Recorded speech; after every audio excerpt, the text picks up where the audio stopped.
एक कहावत आप लोगों ने सुनी होगी कि सावधानी हटी दुर्घटना घटी। एक ऐसे ही न्यूज़ विशाखापत्तनम से निकल कर आई जहां पर एक एमसीए की छात्रा ट्रेन और प्लेटफॉर्म के बीच में इस कदर फंस गई कि वो कर्राहने लगी दर्द के मारे, पर लेकिन घंटों तक उसको निकालने में लग गए। पहले उसका बैग निकाला गया, काट पीट कर उसकी जो फीती होती हैं, उसके बाद में फिर यहाँ पर इनको रेस्क्यू किया गया। कई बार जल्दबाजी में हम लोग ओनली 5 मिनट भी अगर हम लोग घर से पहले चल पड़े तो चीज़ें आराम से करें, पर जल्दबाजी में हम लोग क्या करते हैं, टाइम टू टाइम निकल कर चलते हैं और फिर आनन फानन में कहीं रोड पर गिर रहे हैं, किसी का एक्सीडेंट हो रहा है, कोई सामान भूल गया, ये सारी चीज़ें आप लोगों को देखने को मिलती हैं। अपनी घड़ी 5 से 10 मिनट आगे रखना स्टार्ट कर दो, कोई भी ऐसी दिक्कत से आप लोग बच जाओगे, इस बात की मैं गारंटी देता हूं। कर देखना। हाउस द जोश, हाउस द जोश, तो जोश कैसा है? हाई है ना? कोई बात नहीं है, थोड़ा सा और हाई कर देते हैं। 3 गहरी गहरी सांसें लेंगे और आप लोगों को भी मेरे साथ में सांस लेना है और एक सांस लेने के बाद में थोड़ा सा उसको होल्ड करना है, लगभग 2 या 3 सेकंड, और उसके बाद में छोड़ना है। इससे क्या होगा, पूरे लेक्चर के अंदर आप लोगों की एनर्जी बनी रहेगी और बड़ी ही अच्छे से सारी चीज़ें जो मैं समझाऊंगा वो समझ में आएगी। क्यों? क्योंकि माइंड को सबसे ज़्यादा ऑक्सीजन की रिक्वायरमेंट होती है। ओके, तो स्टार्ट करते हैं। 1 2 3।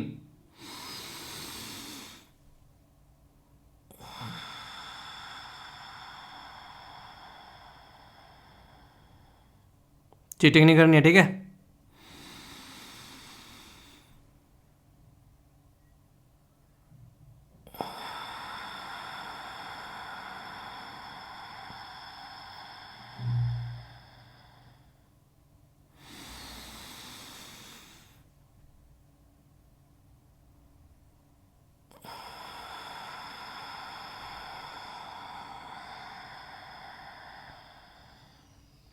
बड़ी की एनर्जी नहीं बढ़ी? यस या फिर नो बताइए जरूर। एक बच्चा कह रहा है कि सर स्टार्टिंग में कम से कम 5 मिनट योगा करवा दिया करो। रामदेव बना के छोड़ोगे मुझे। पहले ये 3 चीज़ें करो, जरूरी हैं, ठीक है? बाकी अब आप लोगों का डिसिप्लिन टेस्ट। देखिए, ज़िंदगी में डिसिप्लिन आना काफ़ी ज़्यादा ज़रूरी है। क्या आज किस दिन तरीके से आप लोग कैसे यूटिलाइज करने वाले हो आज के दिन को, क्या उसके लिए आप लोगों ने शेड्यूल बना लिया है? Point number 1। पॉइंट नंबर 2, कल का कैसा दिन रहा आप लोगों का, उसको आप लोगों ने रिव्यू किया है? ये भी आप लोग ऐड कर लेना, काफ़ी अच्छा पॉइंट है। यानी कि आज का शेड्यूल और कल का रिव्यू, तभी आप लोगों को पता चलेगा कहाँ कहाँ पर क्या क्या गलतियाँ कर रहे हैं। क्योंकि वरना दिन कटते चले जाएंगे, देखते ही देखते पूरा साल खत्म हो गया, कुछ दिन बचे हुए हैं। अब इनको भी ढंग से अगर यूटिलाइज नहीं करोगे तो फिर लगेगा यार साल चला गया। तो ऐसे नहीं करना है, ठीक है? इसी के साथ में कोशिश करनी है कि जो टाइम आप लोगों ने डिसाइड किया है उसी टाइम पर उठना है। क्योंकि अगर उस टाइम पर नहीं उठोगे तो मॉर्निंग से ही आप लोगों का दिमाग आप लोगों को कोसने लगेगा कि तेरे बस की कुछ बात ही नहीं है। और सबसे बड़ी बात यार ये भी है, खुद से डिसाइड किया गया काम भी अगर इंसान नहीं कर रहा है तो फिर क्या ही करेगा ज़िंदगी में। और अगर वो काम आप लोगों ने जो डिसाइड किया था कि उस टाइम उठे हो, तो अगर सही बात है अपने आप को 1 नंबर देना है, और नहीं उठे हो तो कमेंट बॉक्स में सॉरी लिखना है। और ये सॉरी उस दिन तक लिखना है जिस दिन तक आप लोग मॉर्निंग में टाइम पर उठना स्टार्ट ना कर दो। किसी न किसी दिन तो फील होगा ना कि हाँ यार उठना चाहिए टाइम पर, तो जब तक फील न हो जाए तब तक कॉन्टिन्यूअस सॉरी लिखते रहिए। देखते हैं कब तक फील नहीं होता है। जब तक आप लोग अपना जो डिसाइड किया गया टारगेट अचीव नहीं करते हैं, रेगुलरली आप लोगों को सॉरी लिखते रहना है। ये करके देखो आप लोगों को, ये जर्मन फिलोसफी में कॉन्सेप्ट बोला जाता है कि सेल्फ पनिशमेंट का। किसी और को नहीं दिखाना है, अपने आप को आप लोग पनिश कर रहे हैं, ठीक है? उठते ही कौन कौन मॉर्निंग में जो है गुनगुना पानी पीकर आया है, ये आप लोगों को बताना है। और एग्जैक्ट मॉर्निंग में ये वीडियो कौन टाइम पर देख रहा है, ठीक है?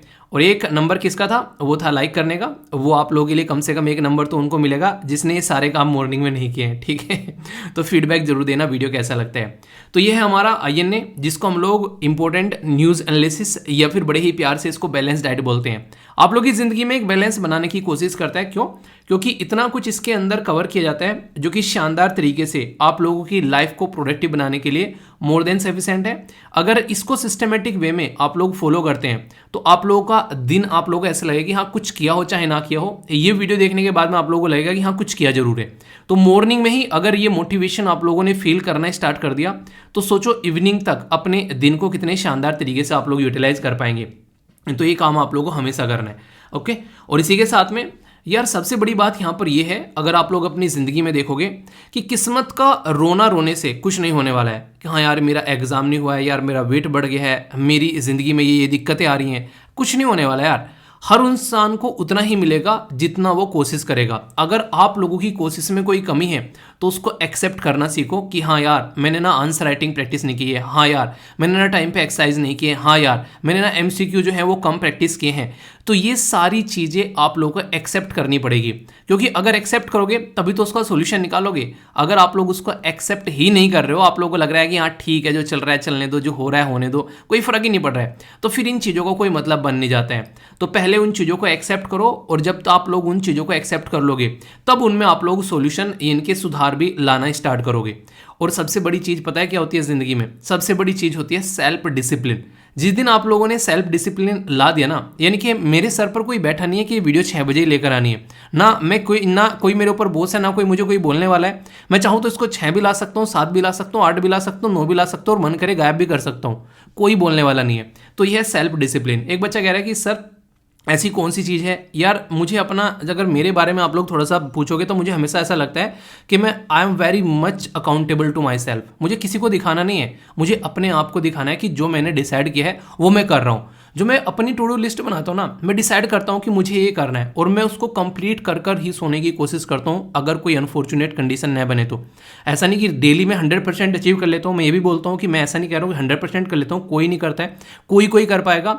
अगर आप लोग 80 से 90% भी अपना अचीव करें ना, 70% भी अचीव करें ना, जो आप लोगों ने डिसाइड किया है आज, तो आप लोग एक बहुत सही डायरेक्शन में चल रहे हो। अपने पीठ थपथपाओ और अपनी चीज़ों को लेकर आगे बढ़ते रहो, और देखना शानदार रिजल्ट जो है वो आप लोगों का इंतजार करते हो, आप लोगों को नजर आएगा। और सबसे बड़ी बात यहाँ पर यही चीज़ तो सिखाई है एपीजे अब्दुल कलाम सर ने। नाम बता दिया मैंने, वैसे बताना नहीं था। पहचानो कौन पर्सनैलिटी में थे ये, ठीक है।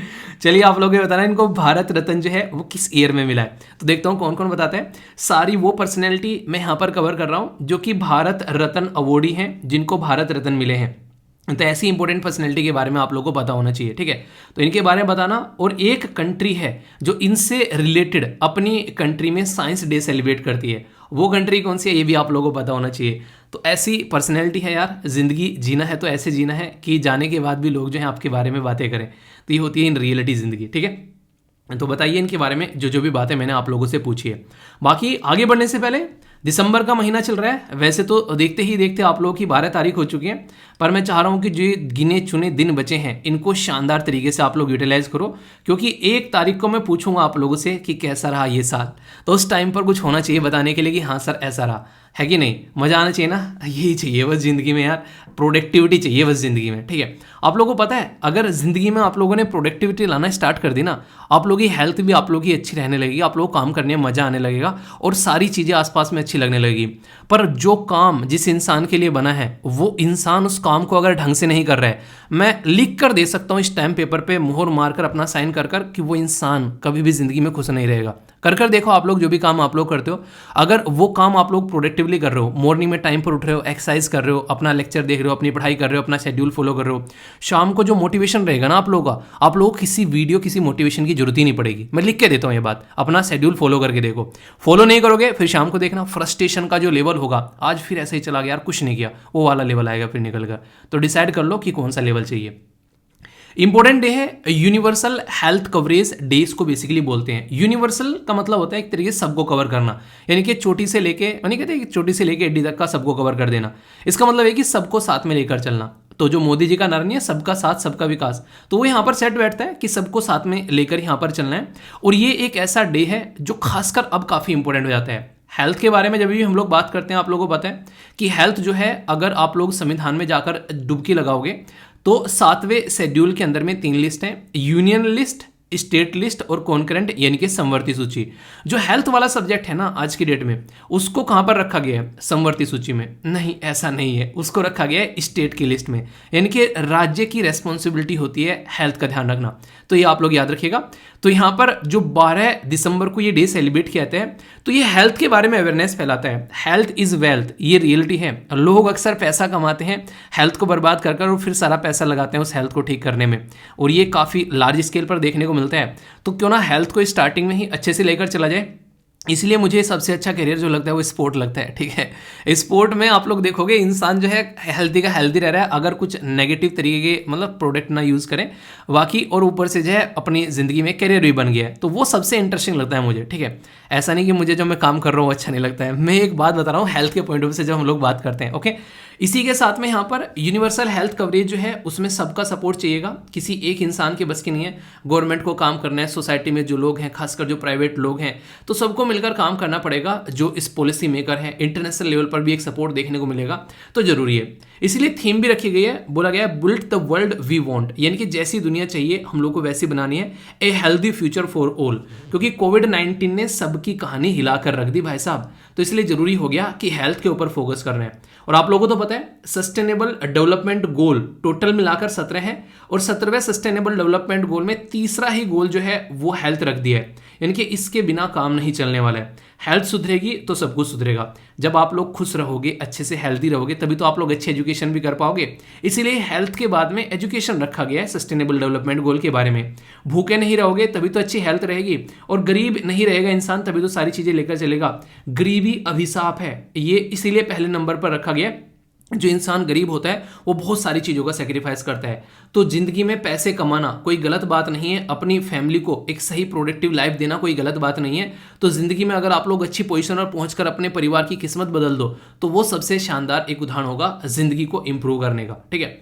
अगर बात करें इसके अंदर टारगेट जो तीसरा गोल है, ये क्वेश्चन भी बन चुका है कई बार आप लोगों से। साथ में इसी के अंदर भी कई सारे गोल देखने को मिलेंगे कि इस टारगेट के अंदर अगर आप लोग जाओगे तो सबसे पहले करा है कि रिड्यूस मैटरनल मोर्टेलिटी, यानी कि जो महिला है बच्चे को जन्म देते देते उसकी डेथ हो जाती है, तो उसको कैसे रिड्यूस किया जा सकता है, ये भी इसमें मेंशन कर रखा है। अचीव यूनिवर्सल हेल्थ कवरेज तो 3.8 के अंदर यहां पर दे रखा है। अभी क्या कर रहे हैं, कई सारे मैंने क्वेश्चन देखे कुछ एग्जाम्स के अंदर में, वो गोल के अंदर भी जा जाकर कुछ कुछ पूछ रहे हैं, तो थोड़ा सा आइडिया आप लोग रख सकते हैं।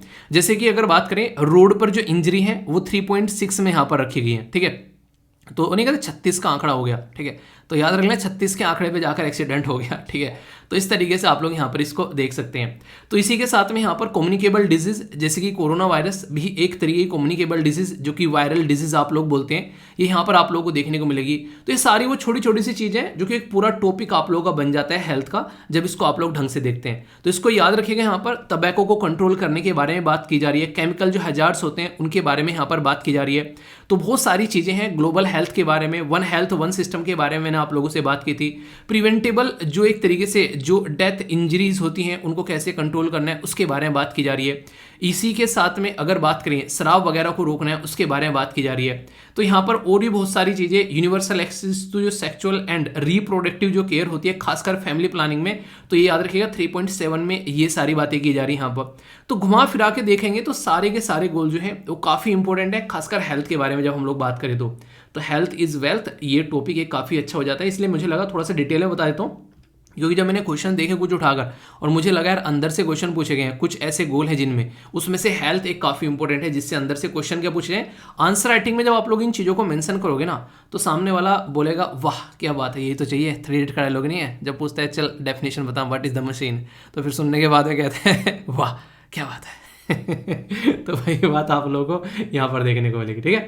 तो पूरा टॉपिक है ये, इसको हल्का सा आइडिया कम से कम आप लोग जरूर रखिएगा, कंफ्यूजन नहीं होना चाहिए। पूरे लेक्चर में कहीं भी कोई डाउट होता है उसको पूछ लिया करो, क्योंकि आप लोगों ने सुना होगा जिसने करी शर्म उसके फुट्टे करम, ठीक है। तो करम नहीं फोड़ने, करम बनाने। और इसी के साथ में यहाँ पर सबसे इंपॉर्टेंट बात आप लोग ये याद रखिएगा कि फीडबैक जरूर देना है। लेक्चर जैसा भी आप लोगों को लगता है अच्छा या फिर बुरा, उसको बताना है। कई तरीके हैं, कमेंट कर कर, लाइक और डिसलाइक कर कर आप लोग बता सकते हैं, ठीक है।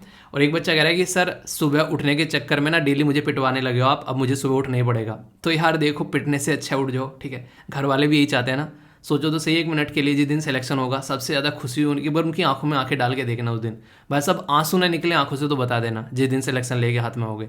रियलिटी है ये, सिलेक्शन जिस दिन लेकर आओगे ना, मतलब उनकी ना सीना चौड़ा हो जाना है भाई साहब कि हाँ इस तरीके का हम लोगों ने बच्चा पैदा किया है। तो चाहे लड़का हो चाहे लड़की, माँ बाप जो सिलेक्शन लेकर आएगा, मतलब ज़िंदगी ना उनकी गदगद हो जानी है यार। तो सोचो उनके लिए, तो थोड़ा शेड्यूल फॉलो करने में क्या जा रहा है यार, क्या मांग रहे हैं आप लोगों से, इतनी सी बात बस है। वही माँ मांग रही है बात जिसने 9 महीने तो पेट में रखा है, कितनी बड़ी चीज़ मांग ली क्या आप लोगों से। तो सोचो यार उसके बारे में।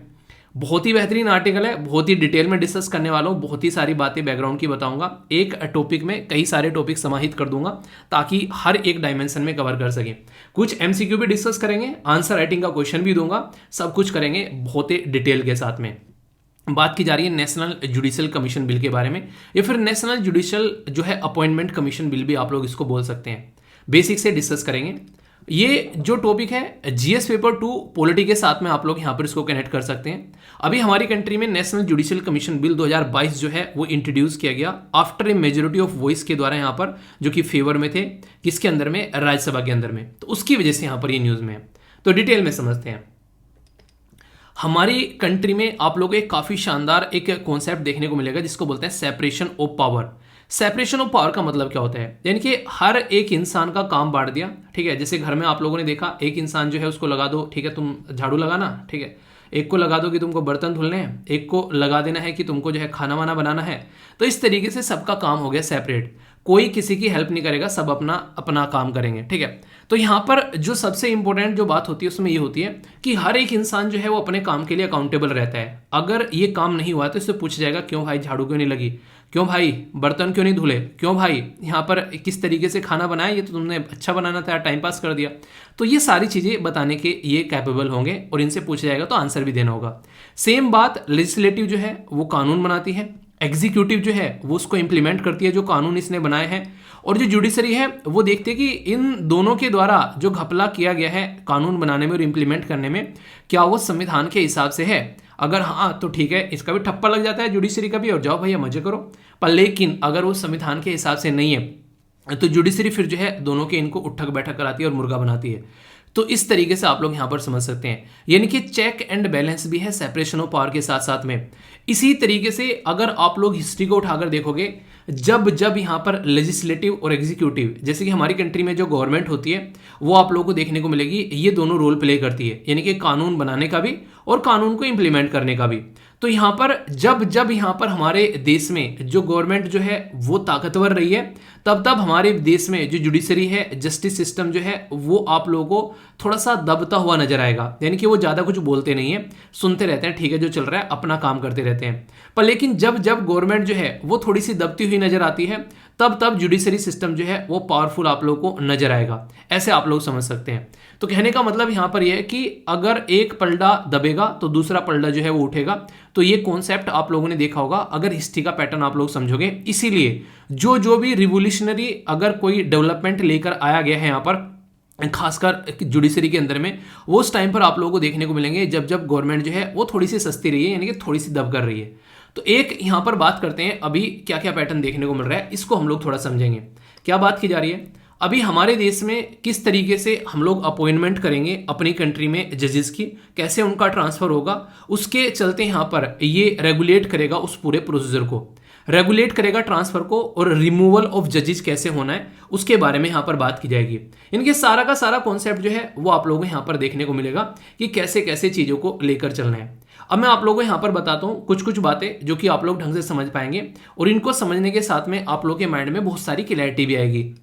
हमारा देश जो है वो 1947 में आज़ाद होता है, और 1947 के बाद में जब हमारा संविधान इम्प्लीमेंट कर दिया जाता है, जो कि आप लोग को 26 जनवरी 1950 में, उसके बाद से हमारे संविधान के हिसाब से अपॉइंटमेंट वगैरह सारी चीज़ें होना स्टार्ट हो जाती हैं जुडिशरी सिस्टम के अंदर में भी। तो 1950 से लेके 1973 तक का जो कॉन्सेप्ट रहता है, पहले मैं आप लोगों को बताता हूँ। इसमें क्या था, सेंट्रल गवर्नमेंट के साथ में जो जुडिशरी है वो मिलकर काम करती थी, और कहीं ना कहीं आप लोग जानते हैं कि जो अपॉइंटमेंट होता है, जो यहाँ पर ओथ दिलाई जाती है चीफ जस्टिस ऑफ इंडिया को, वो यहाँ पर प्रेसिडेंट ऑफ इंडिया के द्वारा दिलाई जाती है। तो ये प्रोसीजर चल रहा था कि चीफ जस्टिस ऑफ इंडिया वही बनेगा जो सीनियर मोस्ट जज होगा सुप्रीम कोर्ट के अंदर में। तो बड़े ही आसानी से ये प्रथा चली हुई आ रही थी। पर लेकिन इस प्रथा को वो नहीं कहते कि एक तरीके से नज़र लग जाती है या इसके ऊपर वो नहीं ग्रहण के बादल जो है वो मंडराने लगते हैं जब हमारे देश में बात आती है 1973 के अंदर में। 1973 में क्या होता है, ये काम जो है वो थोड़ा सा सदमे में आ जाता है कि सीनियर मोस्ट इंसान को न बनाकर जज किसी एक उसके जूनियर इंसान को जो है वो चीफ जस्टिस ऑफ इंडिया बना दिया जाता है। अब यहाँ से जो होती है वो होती है खटपट स्टार्ट, यानी कि जो गवर्नमेंट थी उस टाइम पर उसके द्वारा यहाँ पर ये काम किया जाता है और इसकी वजह से यहाँ पर एग्जीक्यूटिव और जुडिशरी के बीच में रस्साकसी चल जाती है, क्योंकि जुडिशरी तो यही चाहेगी जो सीनियर इंसान है वही पोस्ट पर जाकर बैठे। तो फिर यहाँ से ये खटपट जब स्टार्ट होती है तो ये खटपट के चलते चलते आगे चलकर एक केस आता है सुप्रीम कोर्ट के अंदर में, जो कि 1981 में केस आता है निकलकर, और उसको बोलते हैं फर्स्ट जज केस। ये बहुत इंपॉर्टेंट है, याद रखिएगा। फर्स्ट जज केस में क्या बात निकल कर आती है, इसमें यह डिक्लेयर किया जाता है कि चीफ जस्टिस ऑफ इंडिया जो कि यहाँ पर एक तरीके से काम करेगा, उसकी रिकमेंडेशन के बेस पर ही यहाँ पर जब यहाँ पर चीज़ें कुछ भी होंगी ना, कोई किसी को अपॉइंट करना है जो भी करना है तो उसके हिसाब से यहाँ पर काम किया जाएगा। यानी कि प्राइमेसी जो है वो चीफ जस्टिस ऑफ इंडिया को दे दी गई जुडिशल अपॉइंटमेंट के अंदर में और ट्रांसफर के अंदर में। तो ये यहाँ पर बेसिकली पावर देगी चीफ जस्टिस ऑफ इंडिया को। तो यहाँ पर एक तरीके से चीफ जस्टिस ऑफ इंडिया, तो यहाँ पर आप लोग समझ सकते हैं कि वो सबसे पावरफुल पोस्ट यहाँ से एक तरीके से बननी स्टार्ट हो जाती है कि जुडिशियल अपॉइंटमेंट में जो भी होगा वो काम यहाँ पर ये करेंगे। ये जो प्रोसीजर है यहाँ पर ये चलता है कब तक का, ये चलता है 1993 तक का, यानी कि मोटे मोटे तौर पर बोलूँ तो लगभग 12 साल आप लोगों यहाँ पर ये अपॉइंटमेंट उसी तरीके से चलती रहती हैं। पर लेकिन 12 साल बाद फिर से यहाँ पर एक केस आता है जिसको बोलते हैं सेकंड जज केस। अब सेकंड जज केस में यहाँ पर ये बोला गया कि यार चीफ जस्टिस ऑफ इंडिया अकेले यहाँ पर ये काम कर रहे हैं, क्यों ना उनके साथ में कुछ लोगों को लगा दिया जाए और वो लोग जो है वो यहाँ पर डिसीजन लेना स्टार्ट कर दें, यानी कि अकेले पर्सन न रहकर कुछ और लोग यहाँ पर इसमें ऐड कर दिए जाएं। आप लोग ये बोल सकते हैं मोटे मोटे तौर पर कि जो कोलेजियम सिस्टम आज की डेट में हम लोग बोलते हैं वो कोलेजियम सिस्टम का जो जन्म है वो यहाँ से होना स्टार्ट हुआ, जिसमें चीफ जस्टिस ऑफ इंडिया तो रहे उसी के साथ में 2 सीनियर मोस्ट जज और जोड़ दिए और ये बोला गया कि अब ये जो भी इंसान को बोलेंगे कि इसका अपॉइंटमेंट होना है उसको अलाउ किया जाएगा, उस इंसान को बेसिकली यहाँ पर ही अपॉइंट किया जाएगा। ये यहाँ पर एक तरीके से इनको पावर दे दी गई। सबसे इंटरेस्टिंग चीज़ क्या हुई, फर्स्ट जज का जो केस था उसमें यह था कि अगर गवर्नमेंट यानी कि एग्जीक्यूटिव को ये लगता है कि इसको सही नहीं ठहराया गया, जिसको अपॉइंट करने की बात की जा रही है, कोई गड़बड़ है, तो वो यहाँ पर इसको नकार सकते थे। कब तक? 1981 से 1993 तक का, यानी कि 12 साल तक यहाँ पर जो पावर रही वो एग्जीक्यूटिव के हाथ में रही। वो यहाँ पर चाहे तो किसी को मना कर सकते थे, अगर उनको लगता कि कोई ठोस रीजन है इसको मना करने का तो उनके पास में ये पावर दे रखी थी, यानी कि जुडिशरी में अपॉइंटमेंट किसकी होनी है वो पावर गवर्नमेंट के हाथ में आ गई 1993 तक का। पर लेकिन जुडिशरी को ये चीज़ें समझ में आने लगी कि यार ये पंगा बड़ा भारी पड़ रहा है और ये चीज़ें अगर ऐसी चलती रही तो लोगों का जस्टिस पे से विश्वास उठना जो है बेसिकली स्टार्ट हो जाएगा। इसलिए यहाँ पर उन्होंने कहा कि हम लोग अपनी इंडिपेंडेंसी के लिए काम करेंगे और खुद उन्होंने यहाँ पर एक सिस्टम तैयार करने की कोशिश की जिसमें चीफ जस्टिस ऑफ इंडिया और 2 जज अगर यहाँ पर बेसिकली रिकमेंडेशन देते हैं सरकार को तो ये रिकमेंडेशन सरकार को माननी पड़ेगी। क्यों? क्योंकि अकेले अब चीफ जस्टिस ऑफ इंडिया नहीं रहे, एक ग्रुप बन गया 3 लोगों का और वो यहाँ पर रिकमेंडेशन देंगे और वो यहाँ पर ये बेसिकली इनको माननी पड़ेगी। तो ये बातें यहाँ से निकल कर आने लगी। यहां से आगे चलकर फिर एक और काफी बड़ा डेवलपमेंट हुआ इसी प्रोसीजर के अंदर में और वो डेवलपमेंट हुआ 1998 के अंदर में। इसको बोलते हैं हम लोग थर्ड जज केस। तो ये काफी बेहतरीन केस है अपने आप में। थर्ड जज केस में जो ये यहां पर 3 मेंबर की बॉडी थी इसको हम लोगों ने chief justice of India plus 4 जज जो कि सीनियर मोस्ट जज होंगे वो, यानी कि 3 मेंबर की बॉडी जो है वो 5 मेंबर की बॉडी यहां पर बन गई। कोलेजियम अब 5 मेंबर का हो गया जो कि यहां पर एक तरीके से डिसीजन देने लगे और एक तरीके से आप लोगों को पता है अब यहां पर प्रेसिडेंट ऑफ इंडिया को जो भी ये रिकमेंडेशन देंगे उसका अपॉइंटमेंट किया जाएगा इसके बेसिस पर, ताकि और ज़्यादा एक्यूरेटली डिसीजन लिया जा सके। एक और आर्टिकल आप लोगों को पता रखना है यहाँ पर जो काफी इंपॉर्टेंट है, यहाँ पर आर्टिकल 143, यानी कि बोलते हैं ना नॉर्मली आई लव यू। तो यहाँ पर प्रेसिडेंट ऑफ इंडिया, और जो यहाँ पर कोलेजन सिस्टम के बारे में यहाँ पर बात की जा रही है, तो यहाँ पर जो सजेशन देना होगा तो वो भी आसानी से यहाँ पर प्रेसिडेंट को अब दिया जा सकता है इस पर्टिकुलर सिस्टम के द्वारा, ताकि सही से चीज़ों को आगे लेकर चला जा सके। तो ये ऐसा सिस्टम क्रिएट हो गया, तब से लेके आज तक का हम लोग जो भी अपॉइंटमेंट करते हैं वो यहाँ इसी पैटर्न में अपॉइंटमेंट की जाती है। तो ये काफ़ी इंपॉर्टेंट है। क्या जजेस की अपॉइंटमेंट के बारे में या इनसे रिलेटेड कुछ चीज़ें यहाँ पर कोर्ट के बारे में क्या हमारे संविधान के अंदर लिखी है? जी हाँ, आर्टिकल 124 जो है वो बात करता है सुप्रीम कोर्ट के बारे में, और आर्टिकल 217 ये बात करता है हाई कोर्ट के बारे में। बहुत ही इंपॉर्टेंट आर्टिकल है दोनों, फ्रीक्वेंटली एग्जाम में पूछे जा सकते हैं और आंसर राइटिंग भी कर रहे हैं, तो ये कम से कम आप लोगों को जरूर पता होना चाहिए। तो सुप्रीम कोर्ट और हाई कोर्ट के अंदर कैसे अपॉइंटमेंट करनी है, प्रेसिडेंट ऑफ इंडिया किस तरीके से पार्टिसिपेट करेंगे और क्या क्या सिस्टम रहेगा, तो उसका एक ओवरव्यू दे रखा है। पर लेकिन इतनी गहराई में जाकर नहीं उन्होंने किया था काम, क्योंकि अगर इतनी गहराई में जाकर बातें करते तो पूरी एक संविधान की एक पूरी लाइब्रेरी बन जाती। पर लेकिन उन्होंने काम किसको सौंप दिया? पार्लियामेंट को सौंप दिया कि भाई साहब आप टाइम टू टाइम अपने हिसाब से चीज़ों को देख लेना। तो ये आप लोग बोल सकते हैं। तो इसी पैटर्न में यहाँ पर जो ये सिस्टम चला 1973 तक का, कुछ बातें ऐसी नहीं होती हैं, कुछ मान लेते हैं कि हाँ चलो ऐसे ही चलने देते हैं। जैसे कि घर में अगर बात करें, हम लोग बोलते हैं कि सबसे ज़्यादा जो बुजुर्ग हैं उनको सबसे ज़्यादा इज्जत देनी चाहिए। ये किसी संविधान में थोड़ा ना लिखा है, वो हमारी रेस्पेक्ट है, हमारा प्यार है। चाहे तो उसको बहुत सारे लोग जो है अपने मम्मी पापा पे मतलब एक तरीके से, यानी कई ऐसे भी बदतमीज इंसान है जो मतलब, अभी कुछ दिनों पहले एक मेल पढ़ा था, एक फादर का मेल है, ठीक है, तो उनके द्वारा बोला गया कि मैं अपने बच्चों को मैनेज कैसे करूं। मतलब मुझे यार वो बड़ा सरप्राइजिंग लगा, ऐसी कंडीशन वहाँ पर मुझे देखने को मिला। मतलब थोड़ा सा मुझे समझ में नहीं आया कि क्या बोलूँ मैं इनको, ठीक है।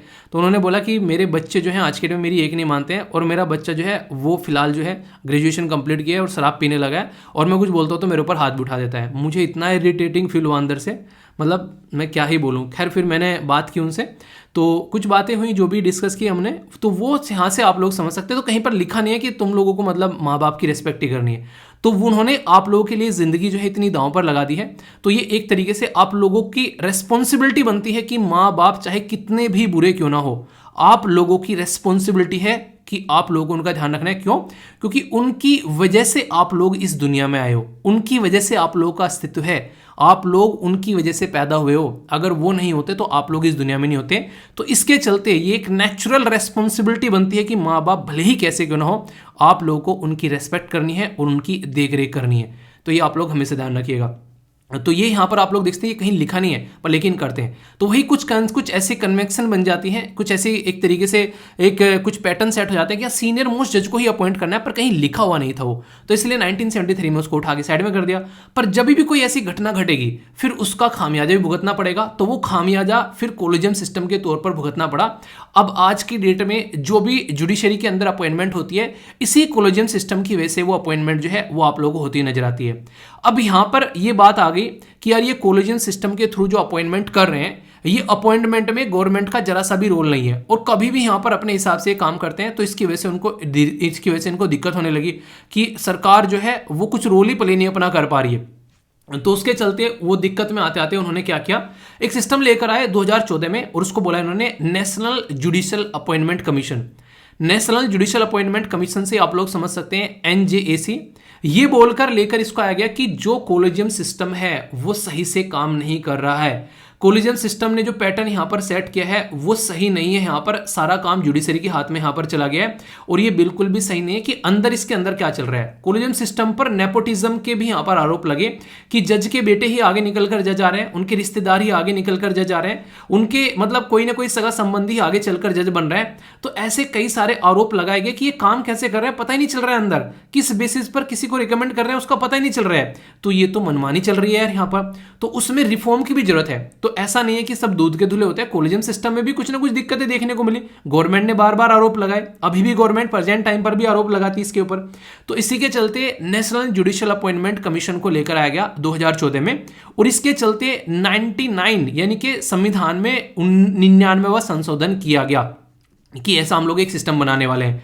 ठीक है भाई साहब, आप लोगों ने बना दिया सिस्टम। अब क्या करेंगे, ये सिस्टम यहां पर अपॉइंटमेंट करेगा यहां पर हमारी कंट्री में जुडिशरी के अंदर में। पार्लियामेंट के द्वारा एक्ट भी पास हो गया। अब इंप्लीमेंटेशन करने की जब इसको बारी आई और यहां पर इसको इंप्लीमेंट किया गया तो यहां पर केस पहुंच जाता है कोर्ट के अंदर में। इसके अंदर क्या था, 6 लोगों का एक ग्रुप बनाया गया और उन 6 लोगों के ग्रुप के अंदर में यहां पर 3 जो लोग होंगे वो तो होंगे यहां पर कोर्ट के, और 3 जो लोग होंगे वो होंगे यहां पर बेसिकली सरकार के। तो ये जो 6 लोग होंगे ये यहां पर कंपोजिशन होगी जो कि रिकमेंड करेगी, जिसमें chief justice of India, 2 senior most जज रहेंगे, यूनियन लॉ मिनिस्टर और 2 एमिनेंट पर्सन रहेंगे। तो 6 लोगों का जो यहां पर सिस्टम हो गया। तो ये अपॉइंटमेंट के बारे में यहां पर बात करेंगे।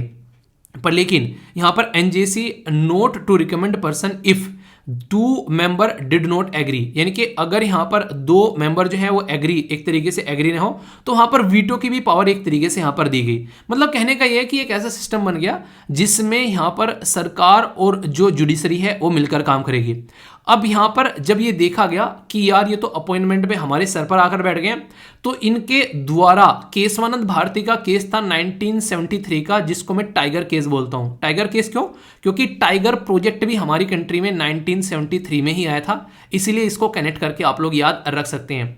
वो पर्टिकुलर केस में बड़ी ही प्यारी बात यहां पर यह बोली गई कि हमारे संविधान की एक बेसिक स्ट्रक्चर है, उस बेसिक स्ट्रक्चर को आप लोग चेंज नहीं कर सकते, भले ही कुछ भी क्यों ना कर लो। जिसको समझ में नहीं आया उसको मैं थोड़ा सा समझा देता हूं, ये केस भी आप लोगों का क्लियर हो जाएगा, क्योंकि पॉलिटी के अंदर में पूरा डिटेल में चैप्टर ले रखा है मैंने। जब पॉलिटी आप लोगों को पढ़ाई थी, सारे लेक्चर पढ़े हुए हैं, जाकर एक बार देख लेना।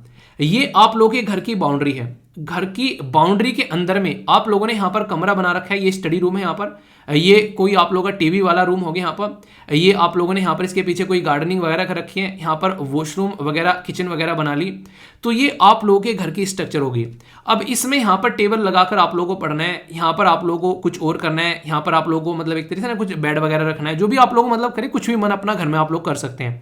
कल को मन कर गया टेबल यहाँ पर लगानी है पढ़ाई की, यहाँ पर सोने का बेड ले लगाना है, तो इसको आप लोग चेंज कर सकते हो। पर ये नहीं कि मुन्ना भाई एमबीबीएस वाला ए सर्किट इस दीवार को खिसका के अगले वाला रूम जो है अंदर ले लेता है, थोड़ा सा बड़ा हो जाएगा, ठीक है, तो वो वाला काम नहीं करना है। तो बोलता है ना कि भाई इसमें कैसे रहोगे, ऐसा करते हैं बाजू वाला रूम अंदर ले लेते हैं।